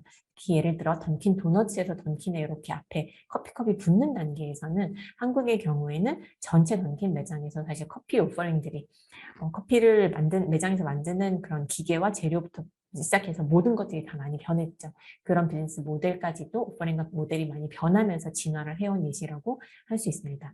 밑에는 제가 브랜드 익스텐션 예시를 보여드리기 위해서 도브를 넣었는데요. 도브는 사실 바디워시, 그 다음에 헤어케어 이쪽이 이제 브랜드인데 사실 원래 도브는 비누였죠. 비누가 이제 샴푸와 바디워시 같은 그 퍼스널 케어 제품으로 발전을 했고 그 도브의 맨케어라던가 혹은 베이비 도브와 같이 브랜드 익스텐션을 하면서 타겟 그룹을 계속해서 확장해 오는 그런 형태로 발전해 왔다고 할 수 있겠습니다. 이 단계에서 브랜드 리주비네이션이나 브랜드 익스텐션을 하려면 꼭 보셔야 하는 데이터가 있어요. 뭐냐면 현재의 브랜드가 어떻게 인식되고 있고 포지셔닝 되어 있는지에 대한 데이터입니다. 긍정적인 인식과 우위를 가지고 있는 브랜드 속성이 있다. 그걸 더 많이 강화해야 되겠죠. 만약에 부정적인 인식이 있거나 우리가 열의에 있는 브랜드 속성이 있다고 하면 더 브랜드를 지속해서 가져가기 위해서는 개선해야 되는 영역이라고 할 수 있고요. 경쟁 브랜드 대비해서 상대적으로 어떤 포지셔닝을 가지고 있는지 그리고 그게 시장 전체의 변화에서 우리한테 유리한 포지셔닝인지 불리한 포지셔닝인지 따라서 해야 되는 의사결정이 달라질 수가 있습니다. 그리고 또 하나는 네이밍과 로고에 대한 반응인데요. 사실 브랜드가 보여주는 어떤 가치 자체가 변하지 않는다 하더라도 네이밍과 로고라고 하는 시각적으로 보이는 부분은 시대에 따라서 분명 변화를 좀 필요합니다. 근데 브랜드 자체의 어떤 네이밍과 로고를 변경하는 거라고 하면 사실 굉장히 큰 파급 효과가 있을 수 있는 의사결정이기 때문에 브랜드 리뉴얼을 고려하신다고 하면 변경된 네이밍과 로고에 대해서 사전에 반응을 확인할 필요가 있고 이런 경우에 네이밍 로고 테스팅 데이터를 활용을 하실 수가 있습니다. 한국에서 브랜드 리주비네이션 사례를 좀 가져와 봤는데 기억을 하실 것 같아요. 그 패밀리 레스토랑이라고 하는 게 굉장히 좀 핫했던 때가 있었고 그 중에 이제 1위 브랜드였던 아웃백을 한번 떠올려 보겠습니다. 아웃백이 2014년 말까지만 해도 전국의 매장이 109개 정도 있었어요. 1등 패밀리 레스토랑이었는데 사실 이미 한 2013, 4, 5년 사이에 이미 아웃백 브랜드가 좀 건강하지 못하다라고는 느꼈었죠. 근데 한마디로 요약하면 이거였던 것 같아요. 브랜드가 건강하지 못하다가 어떻게 표현이 됐냐면요. 아웃백은 그 브랜드 이름 자체에 스테이크하우스를 가지고 있습니다. 아웃백 스테이크하우스가 사실 브랜드거든요. 근데 정체성이 스테이크하우스인데 아웃백 하면 떠오르는 메뉴는 부시맨 브레드와 코코넛 슈림프라고 소비자들이 응답을 했어요. 과연 이거는 문제가 없었을까요? 문제가 있습니다. 사실 아웃백이 1997년에 한국에 첫 매장을 냈고요. 2014년 11월까지 109개 매장 운영을 하고 있었는데 2014년 11월에서 2015년 1월 사이에 109개 매장 중에 34개의 매장을 폐점했습니다. 성과가 나지 않는 매장들을 폐점을 했고 당시에 그래서 이런 기사들이 많이 나왔어요. 무더기 폐점. 어떻게 되나? 이런 기사들이 많이 나왔는데 2015년 4월 달에 블랙라벨 스테이크라고 하는 제품을 출시를 하면서 아웃백의 성장 전략을 발표를 하셨어요. 그때 발표한 전략이 세 가지 꼭지가 있었는데 그 중에 1번이 1등 스테이크 하우스를 만들겠다. 두 번째가 특성화 매장, 지역별 특성화 매장을 만들겠다. 세 번째가 이색 마케팅 하겠다였는데 사실 1번이 가장 중요했죠. 1등 스테이크 하우스로서의 위치를 다시 찾겠다라는 걸 천명을 하셨고 이 블랙라벨 스테이크 이후에 2017년에 토마호크 스테이크가 출시가 됐고 지금은 사실 토마호크라고 하는 이름이 어떤 특별한 스테이크, 고급 스테이크의 대명사처럼 사용될 정도로 굉장히 널리 알려진 그런 상품이 됐습니다. 그리고 2019년에 딜리버리를 출시를 하고 이렇게 시대적으로 필요한 것들을 갖춰가면서 2022년에는 매출 4천억 원 이상을 달성을 하는 그런 모습을 보였습니다. 사실 어떻게 보면 한때 굉장히 1등으로 잘 나가던 브랜드가 좀 어려움을 겪다가 다시 브랜드 리주비네이션을 통해서 살아난 사례라고 볼 수 있고, 여기서 제가 말씀드리고 싶은 포인트는 브랜드 리주비네이션은 그냥 단순히 광고만 바꾼다고 해서 되는 게 아니라 그 브랜드가 정말 가장 중점적으로 가져가는 오퍼레이트, 시장에 대한 약속 자체를 변경하면서 사실 가져가야 이 브랜드 리주비네이션이 가능하다라는 걸 보여주는 사례다라는 포인트로 기억을 해주시면 좋겠습니다. 브랜드 익스텐션 사례는 너무 사실은 유명한 거라서 코카콜라, 코카콜라 라이트, 코카콜라 제로 지금도 많은 시도들이 이루어지고 있죠. 이렇게 충분히 자리 잡은 브랜드 자산이 있는 경우에 그 브랜드를 활용을 해서 이제 익스텐션을 하는 사례를 볼 수가 있습니다. 근데 이미 충분히 자리 잡은 브랜드 자산을 활용하기 때문에 신규 브랜드 출시보다 성공 가능성이 높아서 브랜드 익스텐션을 많이 고려를 하게 되는데요. 다만 꼭 주의해야 될 것이 두 가지가 있습니다. 하나는 너무 성급하지 말아야 합니다. 브랜드가 충분히 자리 잡기 전에 성급한 브랜드 익스텐션을 하면 사실 기존 브랜드랑 그냥 나눠 먹는 것만 될 수가 있어요.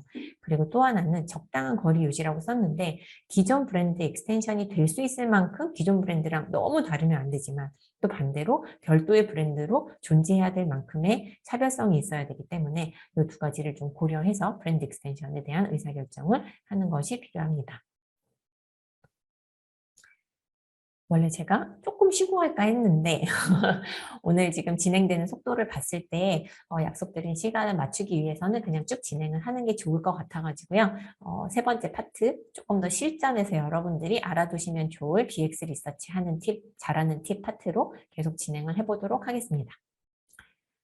브랜드 익스피리언스 리서치, BX 리서치의 목적은 딱 세 가지가 있습니다. 무엇을 하건 이 셋 중에 하나 이상을 달성을 하면 잘한 리서치라고 생각을 하시면 돼요. 첫 번째는 진단, 브랜드의 현재 위상, 현재 상태를 파악할 수 있는 데이터가 나왔느냐. 2번은 전략, 브랜드가 집중해야 되는 영역을 선정하는 데 도움이 되는 데이터가 나왔느냐. 세 번째는 성과 모니터링, 어떤 전략을 실행한 후에 성과를 전과 후를 비교해서, 혹은 그 실행 후 자체에 대해서 성과를 측정을 하고 브랜드 위상의 변화를 파악할 수 있는 데이터가 나왔습니다. 이 세 가지를 목적으로 하고 결과적으로 이 세 가지를 할 수 있는 데이터가 나왔다고 하면 잘된 BX 리서치라고 생각하셔도 됩니다. BX 리서치 어떤 종류가 있나요? 라고 이제 질문을 많이 하시는데, 사실 제가 이렇게 고민을 해보니까 저희가 하고 있는 BX 리서치도 리서치의 종류로 나누긴 좀 어렵습니다. 왜냐하면 그때그때 필요한 이슈에 따라서 문항이나 필요한 데이터의 정의를 하긴 하는데, 대신 이렇게 얘기할 수 있는 것 같아요. 어떤 모듈이 있습니다. 모듈별 목표가 있는 세부 모듈이 있고요. 목적, 전체 리서치의 목적에 따라서 이 모듈들을 믹스 앤 매치해서 이번에는 예를 들어 2번과 3번 모듈만 뽑아가지고 하나의 리서치를 진행을 하고, 어떤 경우에는 2번과 4번을 모아가지고 하나의 리서치를 진행을 하고, 이렇게 진행하는 경우가 훨씬 더 많은 것 같습니다. 그 모듈별로 오늘은 좀 실무적인 내용들도 같이 소개를 드리도록 할게요. 첫 번째는 타겟팅입니다. 세그멘테이션하고 타겟 고객군을 정의하기 위해서 할 수 있는 모듈인데요. 아까 말씀드렸듯이 이 관련해서는 세그멘테이션 웨비나를 좀 별도로 참조를 해주시면 좋겠습니다. 대부분 신규 브랜드를 기획하거나 브랜드 도입 초기에 하면 유용한 종류의 리서치입니다. 브랜드 자체에 대해서는요, 브랜드 인덱스와 브랜드 이미지라는 걸 할 수 있는데요. 브랜드 인덱스는 쉽게 말하면 브랜드의 현재 위상, 얼마나 많은 사람들이 알고 있거나 사봤는지, 혹은 충성도가 어떤지, 이런 것들을 수치적으로 볼 수 있는 데이터로 의미를 하는데, 이거는 브랜드를 키워가면서 항시 트래킹을 하시는 걸로 권장을 하고요. 특히나 대규모 캠페인, 대규모 광고 집행을 하기 전에는 광고의 효과 자체를 아시려면 그 이전에 대한 데이터가 필요하거든요. 베이스라인을 확인하기 위한 목적으로도 활용을 하실 수가 있습니다. 브랜드 이미지는 브랜드에 대해서 소비자가 가지고 있는 어떤 인식을 의미를 하는데, 브랜드 하면 떠오르는 거를 자유롭게 좀 디스크라이브 하도록 하거나, 혹은 속성을 제시하고 브랜드가 그 속성을 가지고 있다고 생각하는지를 평가하도록 하는 방식으로 이루어지고요. 이것도 마찬가지로 브랜드를 키워가면서 정기적으로 트래킹을 하는 것이 좋습니다. 로고와 네이밍에 대해서도 테스트를 할 수 있는 게 이제 BX 리서치의 범위 안에 들어가는데요. 네이밍 테스트의 경우에는 신규 브랜드를 기획하거나 해외 시장에 진입할 때 사실 문제가 없을 것 같아도 어떤 우리의 그 브랜드, 한글로 정한 브랜드 이름을 영문으로 표기를 했을 때 특정 국가에서 어떤 우리가 바라지 않는 어떤 의미를 가진다든가 이런 경우들이 있기 때문에 반드시 테스트를 하는 것이 좋고요. 로고 테스팅의 경우에는 신규 브랜드 기획하거나 특히 리뉴얼할 때 기존 브랜드의 자산을 충분히 가져가면서도 새로운 느낌을 줄 수 있는지를 테스트하는 방법으로 쓸 수 있습니다. 광고에 대한 것도 좀 많이 쓰시는데 크리에이티브를 테스팅하는 경우가 있고 광고나 캠페인을 실행하고 나서 그 효과를 조사를 하는 경우가 있습니다. 예전에는 뭐 사전 광고 조사 뭐 이렇게 표현을 많이 했었는데 제가 크리에이티브 테스팅이라고 한 거는 왜 그러냐면요. 갈수록 TV 광고만이 아니라 다양한 형태의 뭐 네이티브 콘텐츠라든지 이런 거를 포함한 크리에이티브가 생산이 되고 그 크리에이티브가 우리가 원하는 목적을 달성할 수 있는지를 보기 위한 테스트를 많이 하시기 때문에 크리에이티브 테스팅이라고 표현을 했는데 이거는 광고를 집행하기 전에 혹은 지금까지 해보지 않았던 새로운 포맷 메시지의 광고를 시도할 때 유용한 방식이라고 할 수 있습니다. 그리고 광고 캠페인을 집행한 후에는 광고 캠페인 효과 조사를 통해서 어느 정도 비용 집행을 했을 때 어떤 매체를 통해서 어떤 메시지를 전달을 했을 때 우리가 원하는 목적을 달성할 수 있는지에 대한 데이터를 계속해서 쌓아갈 수 있는 그런 유형의 리서치라고 할 수 있습니다. 오늘은 질문이 지금까지 하나도 없어요. 세션 중에 궁금하신 거 있으시면 Q&A 창에 남겨주세요. 그러면 아까 말씀드린 것처럼 저희가 실시간으로 답변 드릴 수 있는 거 드리고 혹은 오늘 웨비나에 들어오신 분들이 같이 다 들으시면 좋겠다라고 생각되는 건 세션 말미에 제가 모아서 한번 답변을 드릴 거고요. 그렇지 않고 조금 더 정리해서 답변 드리는 게 좋겠다고 판단되는 질문들은 다음 주에 답변을 드리도록 하겠습니다. 브랜드 인덱스 모듈에 대해서 얘기를 한번 해보겠습니다. 브랜드 인덱스 모듈에서는 크게 두 가지만 생각을 하시면 되는데 소비자에게 예를 들어 패스트푸드 하면 가장 먼저 떠오르는 브랜드는 무엇인가요? 라고 보기를 주지 않고 그냥 오픈엔디드로 질문을 하는 경우입니다. 보통 떠오르는 순서대로 3개까지 적어달라고 하게 되고요. 첫 번째에 적은 브랜드를 가지고 우리가 분석을 하면 브랜드 최초 상기도라고 얘기를 합니다. 이 브랜드 ABC의 최초 상기도 카테고리 안에서 브랜드 3개만 있다고 하면 합치면 100%라고 할 수 있겠죠. 이게 브랜드 최초 상기도이고 3개 안에서 한 번이라도 브랜드가 언급된 비율, 이 브랜드를 한 번이라도 도와주지 않았을 때 떠올린 소비자의 비율을 65%, 40%, 30% 이렇게 해서 브랜드 비보조 상기도라고 표현을 합니다. 최초 상기도와 제가 조금 빨랐군요. 알겠습니다. 조금만 천천히. 네. 최초 상기도와 비보조 상기도를 보는 이유가 있습니다. 먼저 시장 점유율과 가장 높은 상관관계를 보이는 것은 최초 상기도입니다. 이거는 지금까지 꽤 긴 시간 동안 아주 많은 학자와 시장에서 브랜드와 마케터들이 고민을 해서 찾아낸 사실 굉장히 중요한 사실이에요. 그래서 최초 상기도를 확보를 하는 것이 이후에 우리의 시장 점유율을 예측하는데 가장 좀 중요한 지표라고 할 수가 있습니다. 그런데 최초 상기도는 어떤 브랜드나 다 측정할 수 있는 게 아니에요. 도입된 지 얼마 안 된 브랜드의 경우에는 최초 상기도 너무 낮아서 측정하기가 어렵습니다. 1%, 2%라고 하면 사실 높아진 건지 아닌지를 판단하기가 어렵거든요. 그래서 어느 정도 인지도를 이미 확보해서 최초 상기도를 측정할 수 있는 정도의 브랜드라고 하면 최초 상기도를 핵심 지표로 트래킹하시는 게 좋고요. 아직은 최초 상기도나 비보조 상기도를 측정하기 어려운 되게 초기 단계의 브랜드거나 아니면 굉장히 니치한 브랜드라고 하면 보조 인지도를 지표로 트래킹을 하시는 것을 권장하고 싶습니다. 브랜드 인덱스라고 하는 거의 이제 또 다른 방식은 브랜드 퍼널이라는 개념이 있습니다. 퍼널을 제가 뒤에서 그림으로 보여드릴 텐데 사실 우리 브랜드에 아는 사람이 사용해본 사람보단 많을 거예요. 아는 사람 중에 일정 수가 사용을 해봤고 사용해본 사람 중에 일정 수가 정기적으로 사용을 하고 정기적으로 사용하는 사람 중에 일정 수는 이거를 여러 브랜드 중에서도 주이용을 하거나 앞으로도 더 이용할 의향이 있는 사람들이라고 할 수 있겠죠. 이런 요 단계별로 우리 브랜드가 현재 어디쯤 위치해 있고 어디에서 어떤 단계로의 전환에 문제가 있는지를 파악할 수 있는 그런 방법론을 브랜드 퍼널이라고 부릅니다. 브랜드 퍼널을 볼 수 있는 그 방법은 두 가지가 있는데 제가 뒤에서 두 가지 방법론은 조금 더 자세하게 설명을 드릴 거예요.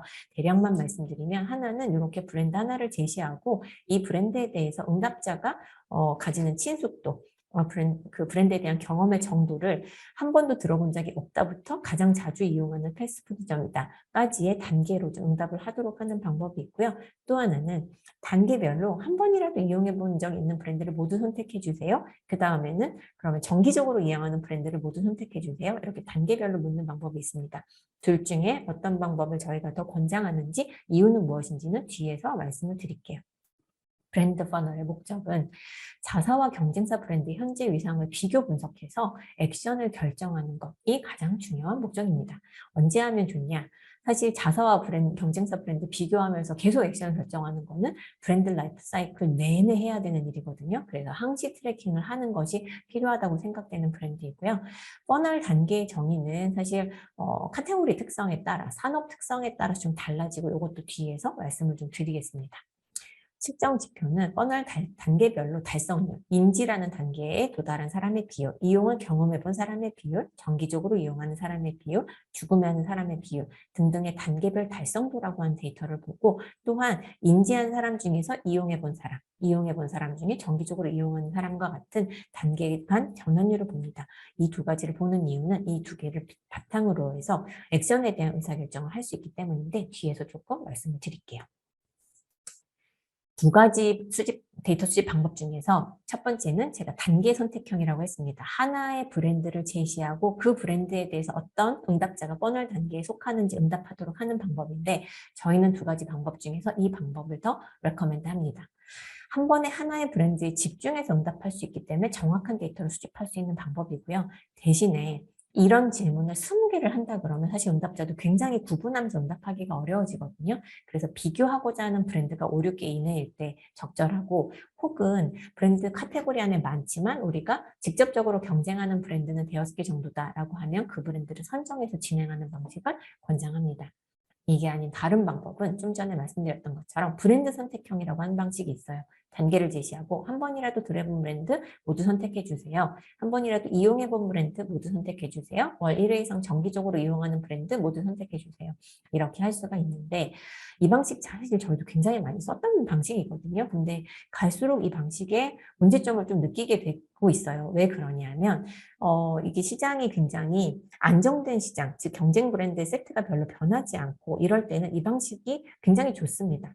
그런데 시장에 계속 새로운 브랜드가 좀 진입을 하기도 하고 브랜드가 굉장히 변화할 때 있잖아요. 이렇게 브랜드가 변화하는 동적인 시장에서는 이 방식으로 데이터를 수집을 했을 때 데이터 자체가 그 브랜드의 위상이 절대적으로 변해서가 아니라 이 데이터가 제시된 방식, 브랜드 세트가 제시된 방식 때문에 데이터가 좀 달라지는 경우들을 많이 보게 돼요. 그래서 예를 들어 한 번에 10개 이상의 브랜드를 한꺼번에 보기로 제시를 하면 응답 누락이 있을 수도 있고요. 또 어떤 경우는 우리 브랜드랑 굉장히 이름이 유사한 브랜드가 새로 출시가 돼서 이 브랜드 리스트에 포함이 되게 되면 사실 우리는 마케터로서 모든 소비자가 우리 브랜드를 정확하게 구분해서 인식해 주기를 바라지만 사실 소비자는 그렇지 않거든요. 저희가 과거에 조사를 해보면 보유하고 있는 제스키 브랜드를 설문으로 그냥 브랜드를 적으라고 해서 물었을 때랑 실제 그 제스키의 로고를 사진을 찍도록 해가지고 두 개를 비교를 해봤을 때 차이가 나는 부분이 있었는데 어디서 차이가 나냐면 위닉스 브랜드와 위니아 브랜드를 이미 구매해서 사용하고 있는 소비자도 헷갈리더라고요. 이런 일들이 많이 생깁니다. 사실 이게 소비자가 성실하지 않게 응답해서가 아니라 사실 그분은 살 때도 본인이 위닉스를 사는지 위니아를 사는지 구분하지 못했을 거예요. 그냥 현실이라고 할 수 있거든요. 이런 이제 일들이 생기기 때문에 조금 더 안정적으로 브랜드 퍼널 데이터를 트래킹을 하고 싶다고 하면 앞서서 보셨던 한 브랜드에 대해서 단계를 선택하는 방식으로 진행하는 것을 권장하고 싶습니다. 브랜드 퍼널을 계산하는 방법을 제가 뒤에서 좀 말씀을 드릴 건데 사실 퍼널이 구성된 방식 자체가 있습니다. 전체 소비자를 인지한 사람하고 미인지한 사람으로 나뉘고요. 인지한 사람을 다시 이용을 고려해 본 사람과 미고려한 사람, 경험해 본 사람과 미경험해 본 사람, 이용 경험자를 정기적으로 이용한 사람, 비정기로 이용한 사람, 정기적으로 이용한 사람을 다시 가장 자주 이용한 사람, 가장 자주 이용은 아닌 사람 이렇게 나누는 방식이기 때문에 사실 시장에 있는 전체 소비자의 수는 가장 자주 이용, 가장 자주 이용, 그 다음에 비정기 이용, 이용 경험, 미고려, 미인지까지 합하면 전체 소비자가 된다고 할 수 있습니다. 그래서 그 방식이 어떻게 되는지를 좀 보여드리면 요 위쪽에 보여드리는 거는 오픈 서베이에서는 오픈 애널리틱스라고 하는 분석 툴로 데이터를 보고 있는데 앞서서 보셨던 패스트푸드 브랜드 중에 하나 데이터를 제가 가지고 왔습니다. 들어본 적은 있지만 이용할 생각은 해본 적 없다부터 내가 가장 자주 이용하는 브랜드이다까지 단계가 있어요. 사실 요 앞에 문항에 제시된 거는 한 번도 들어본 적 없다가 있었는데 워낙 잘 알려진 브랜드라서 그 보기를 선택한 사람은 한 명도 없었기 때문에 지금 여기 제시가 되지 않았습니다. 이 데이터를 엑셀로 다운로드 받으면 이렇게 이제 됩니다. 전체 480명 중에 한 번도 들어본 적이 없는 사람은 0명, 들어본 적 있지만 이용해 볼 생각을 해본 적 없는 사람은 1명, 마지막에 가장 자주 이용하는 브랜드인 사람이 123명 있다고 되는데 이때 각 퍼널의 단계에 속하는 사람들을 계산하는 방법은 이 마지막에 가장 자주 이용하는 브랜드이다라고 응답한 사람의 비율, 이 퍼널 단계는 가장 자주 이용이 될 텐데요. 123명을 480명으로 나누면 되겠죠. 근데 정기적으로 이용하는 사람은 사실 가장 자주 이용하는 브랜드라고 응답한 사람과 정기적으로 이용하지만 가장 자주 이용하는 브랜드는 아니라고 응답한 사람의 숫자를 합해야 그 숫자가 나올 겁니다. 이 숫자를 썸해서 전체 응답자 수로 나누면 정기적으로 이용하는 사람의 비율은 52%구나 라는 걸 알 수 있죠. 비슷한 방식으로 이용 경험, 고려, 인지까지도 밑에서부터 이렇게 합친 사람의 숫자를 전체 응답자 수로 나눴을 때 이런 단계가 나오게 되고요.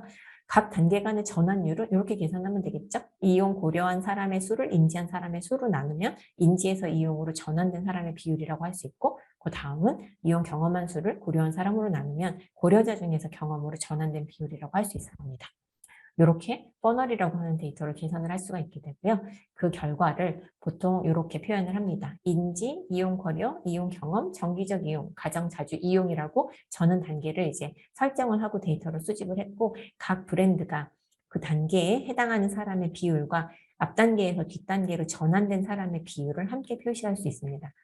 여기서 가장 중요한 정보는 전환율입니다. 제가 각 단계 간 전환율을 지금 다 숫자를 계산을 해서 넣어놨고요. 색깔을 표시해놨어요. 이 동그라미 안에 색깔이 없는 게 있고 파란색이 칠해진 게 있고 그다음에 주황색이 칠해진 게 있습니다. 주황색 부분은 카테고리 전체 평균보다 낮은 거를 주황색을 칠했고요. 카테고리 전체 평균보다 높은 경우는 파란색을 칠했습니다. 잘하고 있는 부분이라는 얘기 있죠. 맥도날드, 롯데리아. 참고로 이 데이터는 2013년 데이터예요. 제가 아주 최근 거는 저희 고객사 데이터이기 때문에 보여드릴 수가 없어서 과거 거를 가지고 왔는데 2013년에 맥도날드, 롯데리아가 강한 브랜드였다라는 걸 이 데이터를 보면 바로 알 수 있고요. KFC 같은 경우는 이 단계까지는 괜찮은데 정기적 이용에서 가장 자주 이용으로의 전환율이 굉장히 떨어져서 문제구나 라는 거를 볼 수가 있죠. 파파이스나 타코벨 같은 경우는 사실은 타코벨은 당시에도 좀 뉴 브랜드였기 때문에 인지에서 이용 고려로 전환되는 단계부터 굉장히 전환율이 낮아서 문제구나라는 걸 알 수가 있습니다. 사실 이 데이터를 보고 여러분이 할 수 있는 거는 결국 우리가 어떤 단계의 전환율에 투자를 해서 그 전환율을 개선할 것이냐. 그랬을 때 얼마나 전체 우리의 시장 점유율 혹은 여기서는 가장 자주 이용하는 고객의 비율이라고 할 수 있을 텐데 얼마나 업사이드를 기대를 할 수 있을 것이냐를 데이터 기반으로 계산하고 그 의사결정을 하는 것이 필요하고 그걸 할 수 있게끔 도와주는 게 이 퍼널이라고 하는 데이터다라고 생각하시면 됩니다. 오늘 과제로 이 퍼널을 실제로 계산을 해보실 수 있는 실습 과제를 내드릴 거거든요. 그래서 이건 실제 계산을 한번 해보시면서 생각을 해보시면 좋겠습니다. 산업별 브랜드 퍼널의 단계 정의라고 제가 썼는데 기본적으로는 인지 한 번이라도 써보고 사용을 하는 이 단계가 포함이 되면 되는데요. 그리고 어떤 정답이 있는 건 아니지만 산업별 특성을 고려했을 때 대략 저희는 이렇게 쓰고 있습니다. 구매 주기가 굉장히 긴 내구재의 경우에는 사실은 어떤 브랜드가 이제 처음에 도입이 됐을 때 바로 그 브랜드를 사겠다고 하는 경우가 드뭅니다. 가전이라든지 자동차를 고려해보면 지난달에 새로 나온 브랜드를 이번에 바로 사진 않거든요. 뭔가 사람들이 브랜드에 친숙해지고 믿고 살 수 있는 브랜드다라고 생각을 하는데 좀 시간이 걸리기 때문에 구매 고려, 그래도 고려할 수 있는 브랜드군에 들어가느냐를 보는 단계를 좀 추가하는 그런 방식으로 퍼널을 많이 정의를 하고요. 소비재 같은 경우에는 사실 굉장히 다양한 브랜드를 할 수 있기 때문에 정기적으로 구매하지 않는 경우도 있어요. 그래서 한 번이라도 구매해봤고 정기적으로 구매했는지 단계, 그다음에 정기적으로 구매한 사람 중에선 그 브랜드에 대해서 팬덤이 있고 충성도가 있는 사람인지를 구분하는 단계를 추가해서 보는 경우가 많습니다. 유통의 경우에도 구매 경험, 그다음에 유통은 특히나 이제 최근 구매를 많이 보는데 사실 라이프 스타일이 변화함에 따라서 저희도 예를 들어 대형마트는 자주 갔었지만 요즘 안 가시는 분들 되게 많을 거예요. 그래서 최근 경험 여부가 있고 그다음에 여러 유통 채널을 동시에 이용하는 경우가 많기 때문에 그중에 주구매인지 여부를 마지막 단계로 보는 경우가 많습니다. 구독 서비스는 인지하는 사람 중에서 이용을 한 번이라도 해본 사람, 그중에 결제를 해본 사람, 결국 무료 이용 기회들이 많기 때문에 그중에서 결제를 해봤다라는 건 굉장히 중요한 단계이거든요. 결제해본 사람 중에서 정기 결제가 이루어지는지 이렇게 단계별로 보는 경우가 가장 대표적입니다. 퍼널 분석을 해서 결국은 하셔야 되는 건 뭐냐면 병목이 이 퍼널의 뒷단계에 있느냐 앞단계에 있느냐에 따라서 브랜드의 터치포인트와 메시지를 어떻게 가져갈지 결정할 수 있습니다.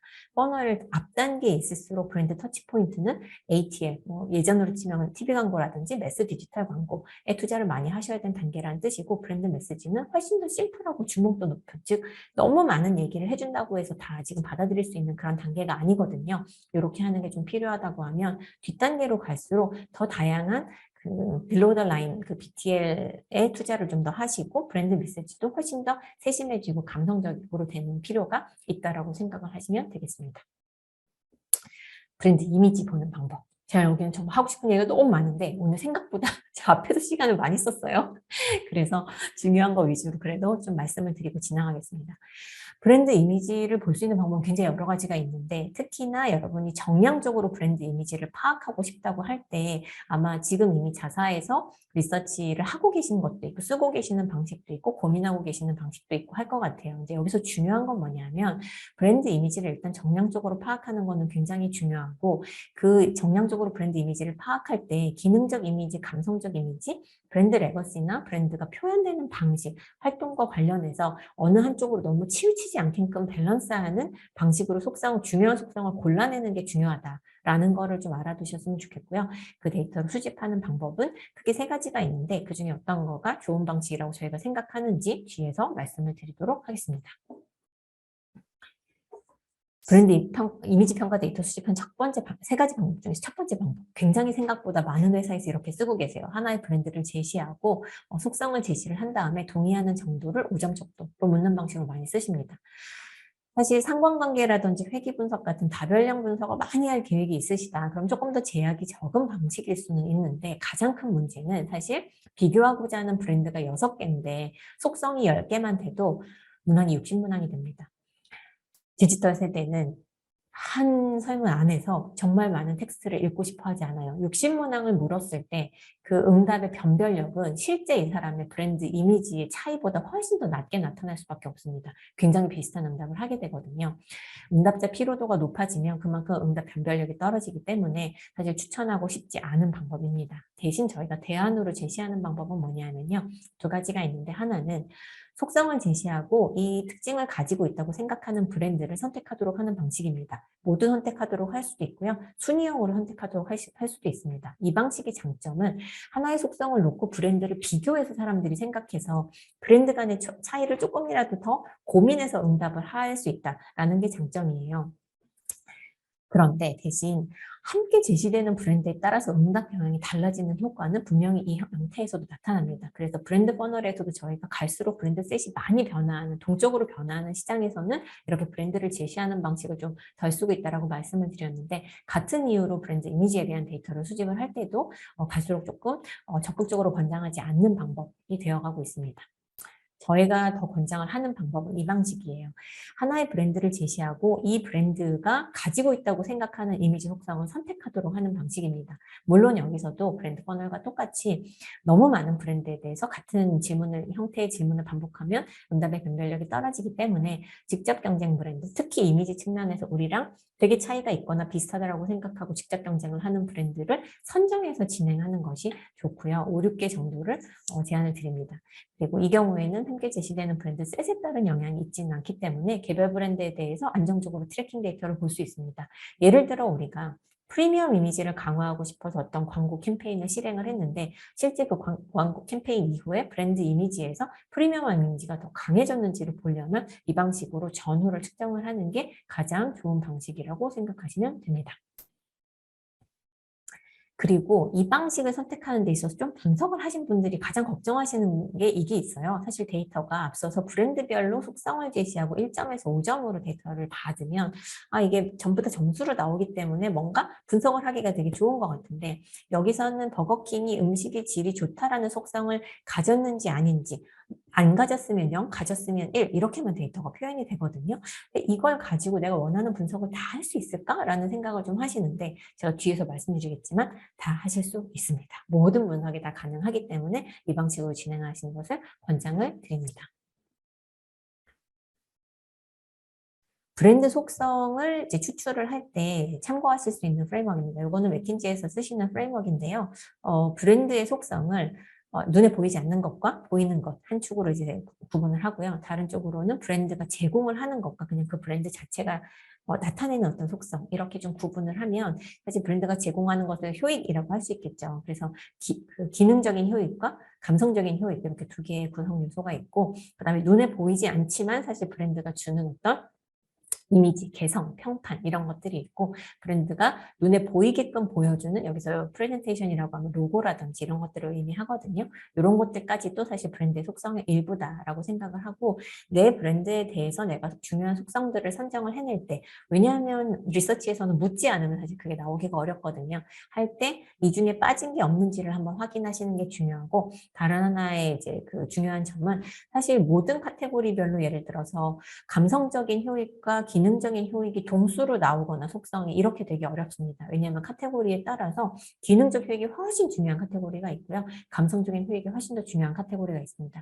그런 카테고리의 특성을 반영해서 중요한 속성이 빠지지 않게끔 나오게 선정을 하는 것이 중요합니다. 브랜드 이미지를 이제 데이터를 받고 나면 강력점 분석을 이런 식으로 할 수가 있습니다. 앞에서 보여드렸던 예시는 패스트푸드 브랜드 4개의 브랜드 이미지를 선정을 했던 거예요. 각 속성을 보여주고 어떤 브랜드가 이 속성을 가지고 있다고 생각하는지 응답한 비율을 가지고 그려본 건데 이거를 보시면 이렇게 낮은 쪽에 있는 거는 요선과 요선, 즉 KFC랑 버거킹은 배달 서비스를 잘해준다 해서는 굉장히 좋은 점수를 받고 있지 못하구나. 즉 2013년에는 KFC랑 버거킹은 배달 서비스를 하지 않으셨거든요. 그래서 이런 평가를 받았다는 걸 알 수 있고 롯데리아나 맥도날드는 거기에선 좋은 평가를 받았다는 걸 알 수 있죠.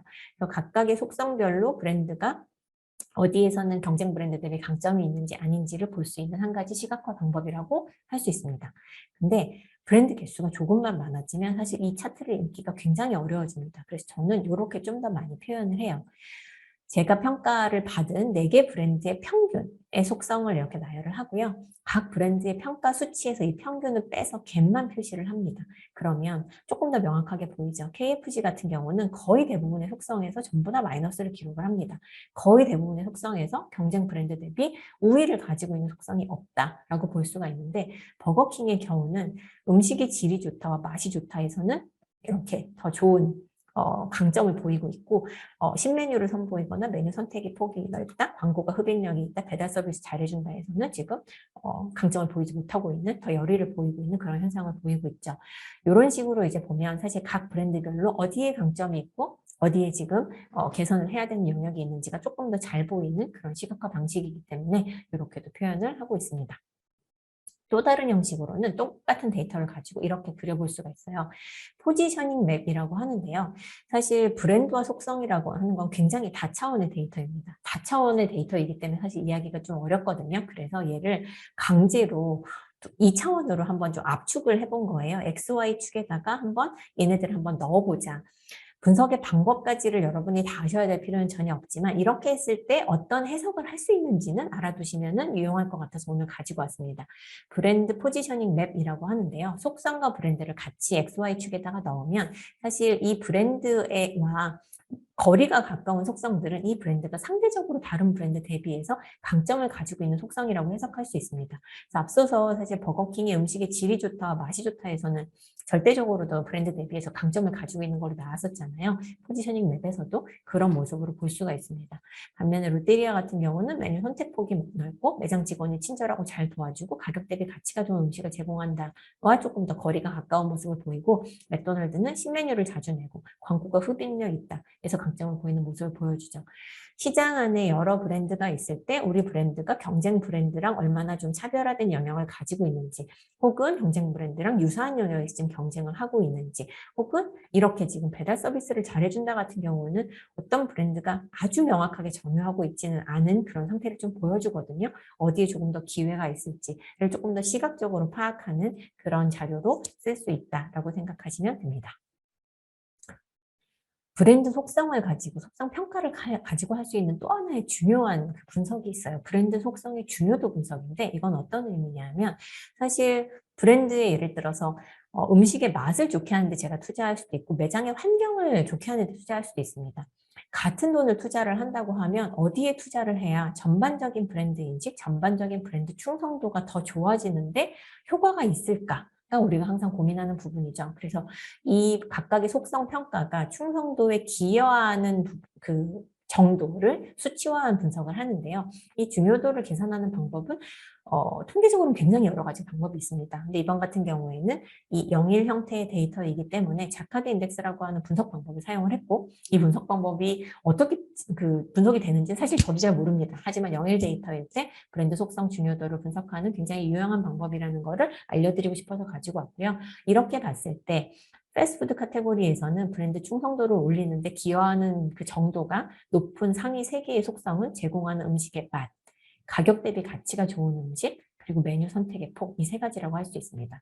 만약에 우리 브랜드가 이 중요한 속성 중에서 아주 크게 경쟁 브랜드 대비해서 좀 열의인 속성이 있다고 하면 그 속성은 경쟁 브랜드만큼 개선을 하는 게 좀 필요할 거고, 우리가 만약 여기서 강점을 가지고 있는 게 있다고 하면 그걸 훨씬 더 강화하는 게 필요하겠죠.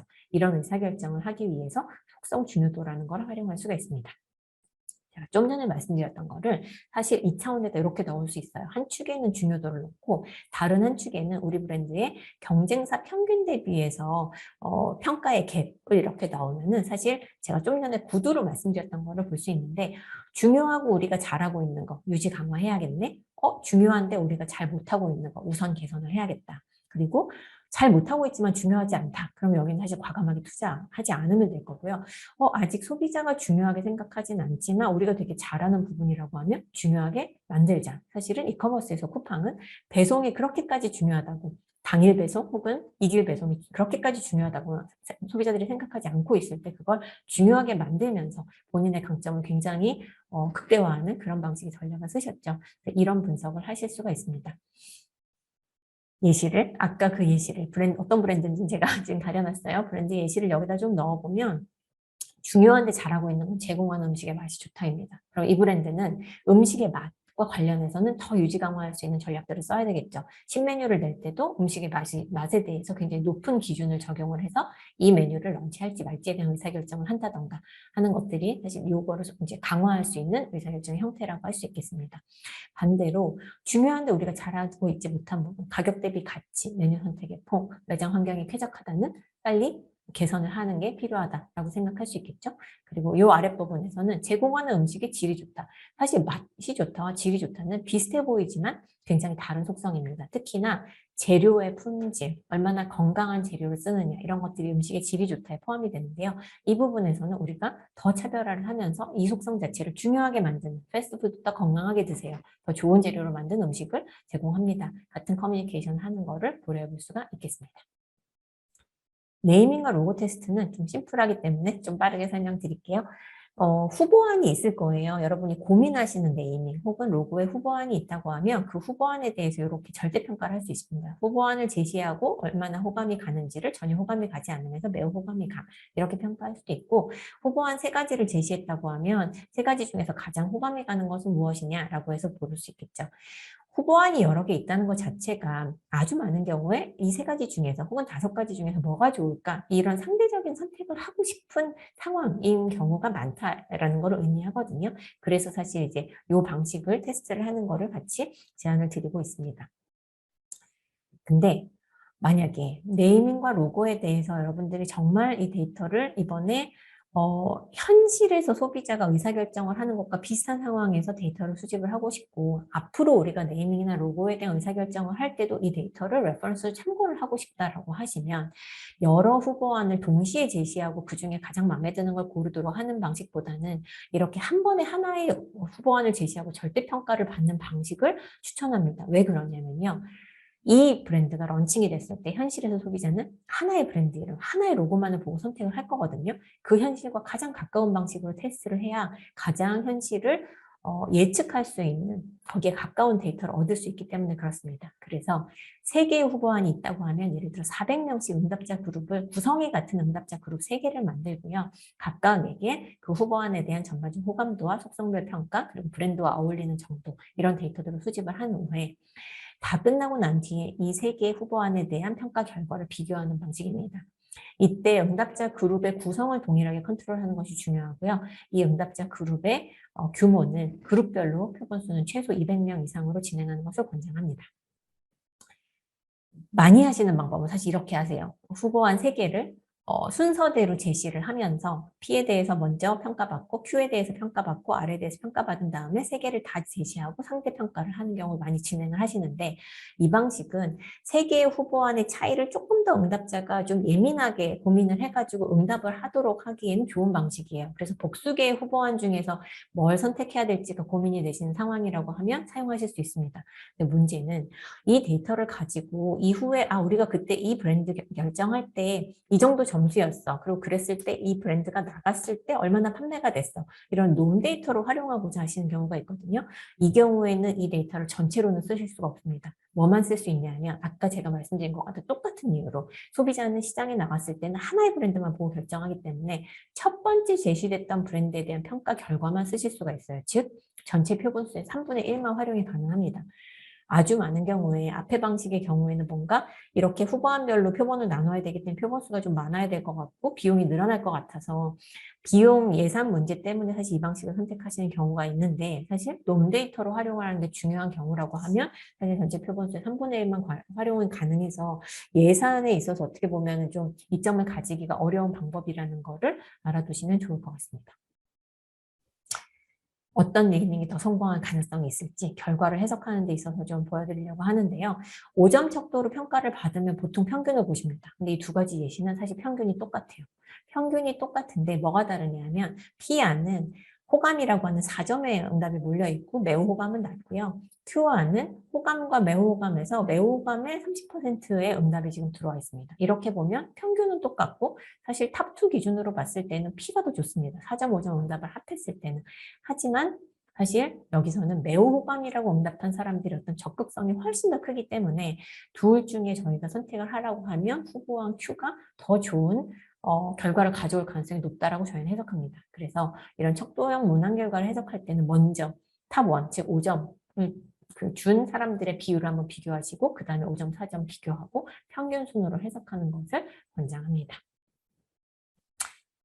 마지막으로 광고 관련한 내용만 조금 보여드리면, 크리에이티브 테스팅은 저희는 이렇게 하고 있어요. 먼저 아직 그 광고가 상용이 된 상태가 아닌 경우에는 지적재산권과 관련한 안내를 합니다. 여기서 본 내용을 바깥에서 이제 유출하지 않겠다라고 하는 패널에 이제 동의를 받고요.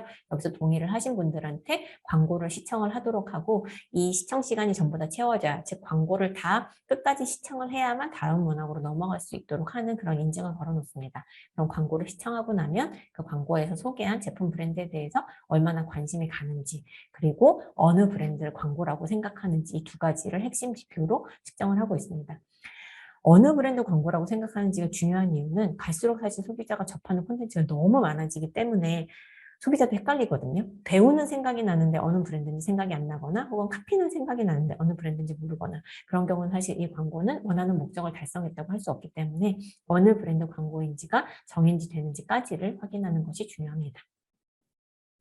광고나 캠페인을 실행한 이후에 이제 효과 조사를 하는 경우에는 꽤 많은 경우에 광고 상기도, 광고를 본 적이 있는지를 한번 확인을 하고요. 그다음에 그 광고를 어느 매체에서 접촉했다고 이 사람이 기억을 하고 있는지 확인을 한 다음에 광고에 대해서 기억하는 내용을 주관식으로 받는 방식으로 진행을 합니다. 이 이유는 뭐냐면 사실 광고를 집행을 했을 때는 광고 집행할 때 목적이 있어요. 이걸 통해서 우리가 우리 브랜드의 이런 이미지, 지금 열의에 있는 이미지를 개선하겠어. 혹은 우리가 지금 강점이 있는 브랜드를 더 강화하겠어 라고 하는 목적이 있었는데 그 목적을 달성했는지 봐야 되는 거거든요. 근데 사실 이거는 이미지 속성 평가나 이런 거를 당연히 할 수도 있지만, 사실 광고는 굉장히 심플한 하나의 메시지만을 전달하는데 아주 초집중을 하기 때문에 이 광고를 본 사람이 그 메시지를 정말 습득을 했는지 캐치를 했는지는 그 광고의 효과에 있어서 굉장히 중요한 파트입니다. 그래서 이 광고 내용 리컬에 대한 문항을 꼭 포함을 시켜서 보실 것을 권장을 해드리고 있고요. 이 데이터 수집은 신제품에 대해서 만약에 진행을 하신다 그러면 출시 3개월 후 정도가 가장 적합하다고 소비재의 경우에는 일반적으로 보고 있습니다. 왜냐하면 출시 3개월 정도가 되면 이 제품을 판매하는 채널 확장이나 이런 것들도 어느 정도 이루어지고 광고도 어느 정도 집행이 되어서 시장에서의 성과를 좀 볼 수 있는 그런 정도의 시기까지가 되는데 90일 정도 걸린다고 보기 때문에 출시 3개월을 얘기를 하고 있고요. 사실 신제품에 대해서 일관되게 출시 3개월 후에 누적 집행 광고비랑 그다음에 이제 성과 지표를 같이 쌓아둔다고 하면 다음과 같은 걸 할 수가 있습니다.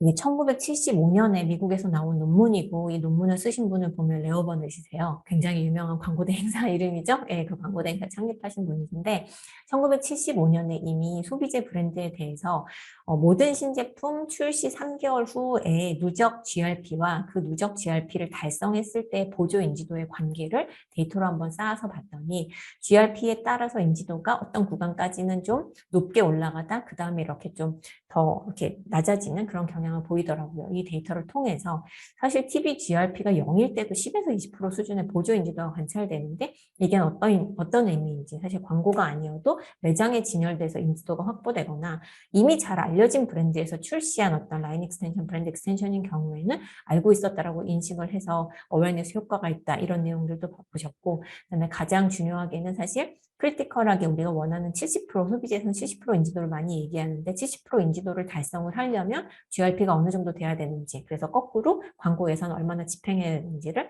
좀 역산을 해서 플래닝을 하는 데이터로 활용하는 사례를 찾아볼 수가 있습니다. 아까 제가 BX 리서치는 이런 모듈을 좀 믹스앤매치해서 운영한다고 말씀을 드렸는데 어떤 뜻이냐면 내 브랜드의 현재 라이프 사이클 단계가 어디냐에 따라서 예를 들어 브랜드를 막 지금 도입을 한 그런 단계라고 한다면 출시 3개월 후에 브랜드 인덱스랑 광고 캠페인 효과 조사를 좀 묶어가지고 진행을 해보면 우리 이 런칭 자체가 좀 잘 됐는지를 볼 수가 있을 거고요. 그다음에 신규 고객들이 어떤 사람이 들어오고 있고 그들이 우리가 원하는 경험을 하고 있는지를 보기 위해서는 신규 고객 온보딩 경험 조사라는 걸 할 수 있는데 사실 이런 경우에는 CX팀과 협업하는 방식으로 이 단계에 맞는 데이터 수집 계획을 짜볼 수 있습니다. 마찬가지로 성장이나 그 성숙 단계 그리고 이제 브랜드를 리인벤션 하는 단계에 갔을 때는 그 목적에 맞는 데이터를 수집할 수 있게끔 믹스앤매치해서 계획을 짜볼 수 있다는 걸 말씀드리기 위해서 이렇게 정리를 좀 해봤습니다. 오늘 제가 말씀드린 거 그냥 요약으로 한 블랙 포인트 몇 개만 좀 말씀을 드리면 BX 관리의 최종 목표는 오래가는 브랜드를 만드는 거고 그 오래가는 브랜드를 만들기 위한 방법이 변하지 않는 가치 위에 시대성을 더해가거나 충성 고객과 브랜드 팬덤을 만드는 것이다. 그래서 여러분의 브랜드가 어떤 것에 조금 더 지금 집중해야 되는지를 좀 생각해 주셨으면 좋겠다라는 점을 말씀드리고요. BX 관리는 고객과 사용자뿐만 아니라 잠재 고객이 브랜드에 대해서 인식과 이미지를 가지게 되는 모든 경험을 다루는데 그 브랜드 경험을 만드는 인풋에 해당하는 활동의 수용도를 확인할 수 있고 그 활동의 성과를 또 데이터로 측정하고 개선하는 두 가지를 다 할 수 있다고 생각하시면 되겠습니다. 앞서서 말씀드린 브랜드 라이프 사이클 단계별로 여러분의 목표는 달라야만 하고 그 목표에 따라서 해야 되는 의사결정이 다르고 그 의사결정을 뒷받침해 줄 수 있는 데이터가 무엇인지 그 데이터를 수집하기 위해서 어떤 BX 리서치가 필요한지 이렇게 단계적으로 좀 생각을 하시면 현재 맡고 계시는 브랜드에 맞는 BX 리서치를 선택하시는 데 도움이 될 것으로 생각합니다. 모든 BX 리서치를 계획하실 때는 이 데이터를 수집해서 브랜드 위상을 진단하거나 전략을 수립하거나 성과를 모니터링하는 데 도움이 될 것인가에 대한 질문만 많이 해보시면 좋을 것 같아요. 이를 위한 기반 데이터를 수집하고 그 데이터를 기반으로 의사결정을 하는 그 사이클을 만들어 가시면 좋겠습니다. DX 리서치는 리서치 유형 가운데서 가장 오래된 어떤 방법론이에요. 그만큼 측정과 분석하는 방법론이 정말 잘 정리가 되어 있습니다. 다만 아까 제가 간간히 좀 언급을 했는데 디지털 세상이 도래하면서 시장 상황이 변하고 소비자 성향이 반영되도록 조금씩 튜닝이 필요하고 이건 저희 오픈 서버에도 굉장히 많이 고민하고 있는 파트인데 여러분이 좀 해주셨으면 하는 거는 사실 마케터의 입장에서 모든 소비자가 나처럼 정말 100%의 관여도를 가지고 모든 브랜드에 대해서 이만큼 고민을 하면서 응답을 하면 좋겠지만 그렇지 않습니다. 그게 시장의 현실이고 설문에 응답할 때만 그런 게 아니라 구매 의사 결정을 할 때도 똑같아요. 그래서 데이터를 수집을 하실 때 우리 엄마라면 우리 할머니라면 이 질문에 잘 대답을 할 수 있을까? 정말 현실적으로 소비자가 브랜드에 대한 인식을 우리한테 전달해 줄 수 있는 데이터 수집 방식인지를 생각하고 결정을 하시면 좋겠습니다.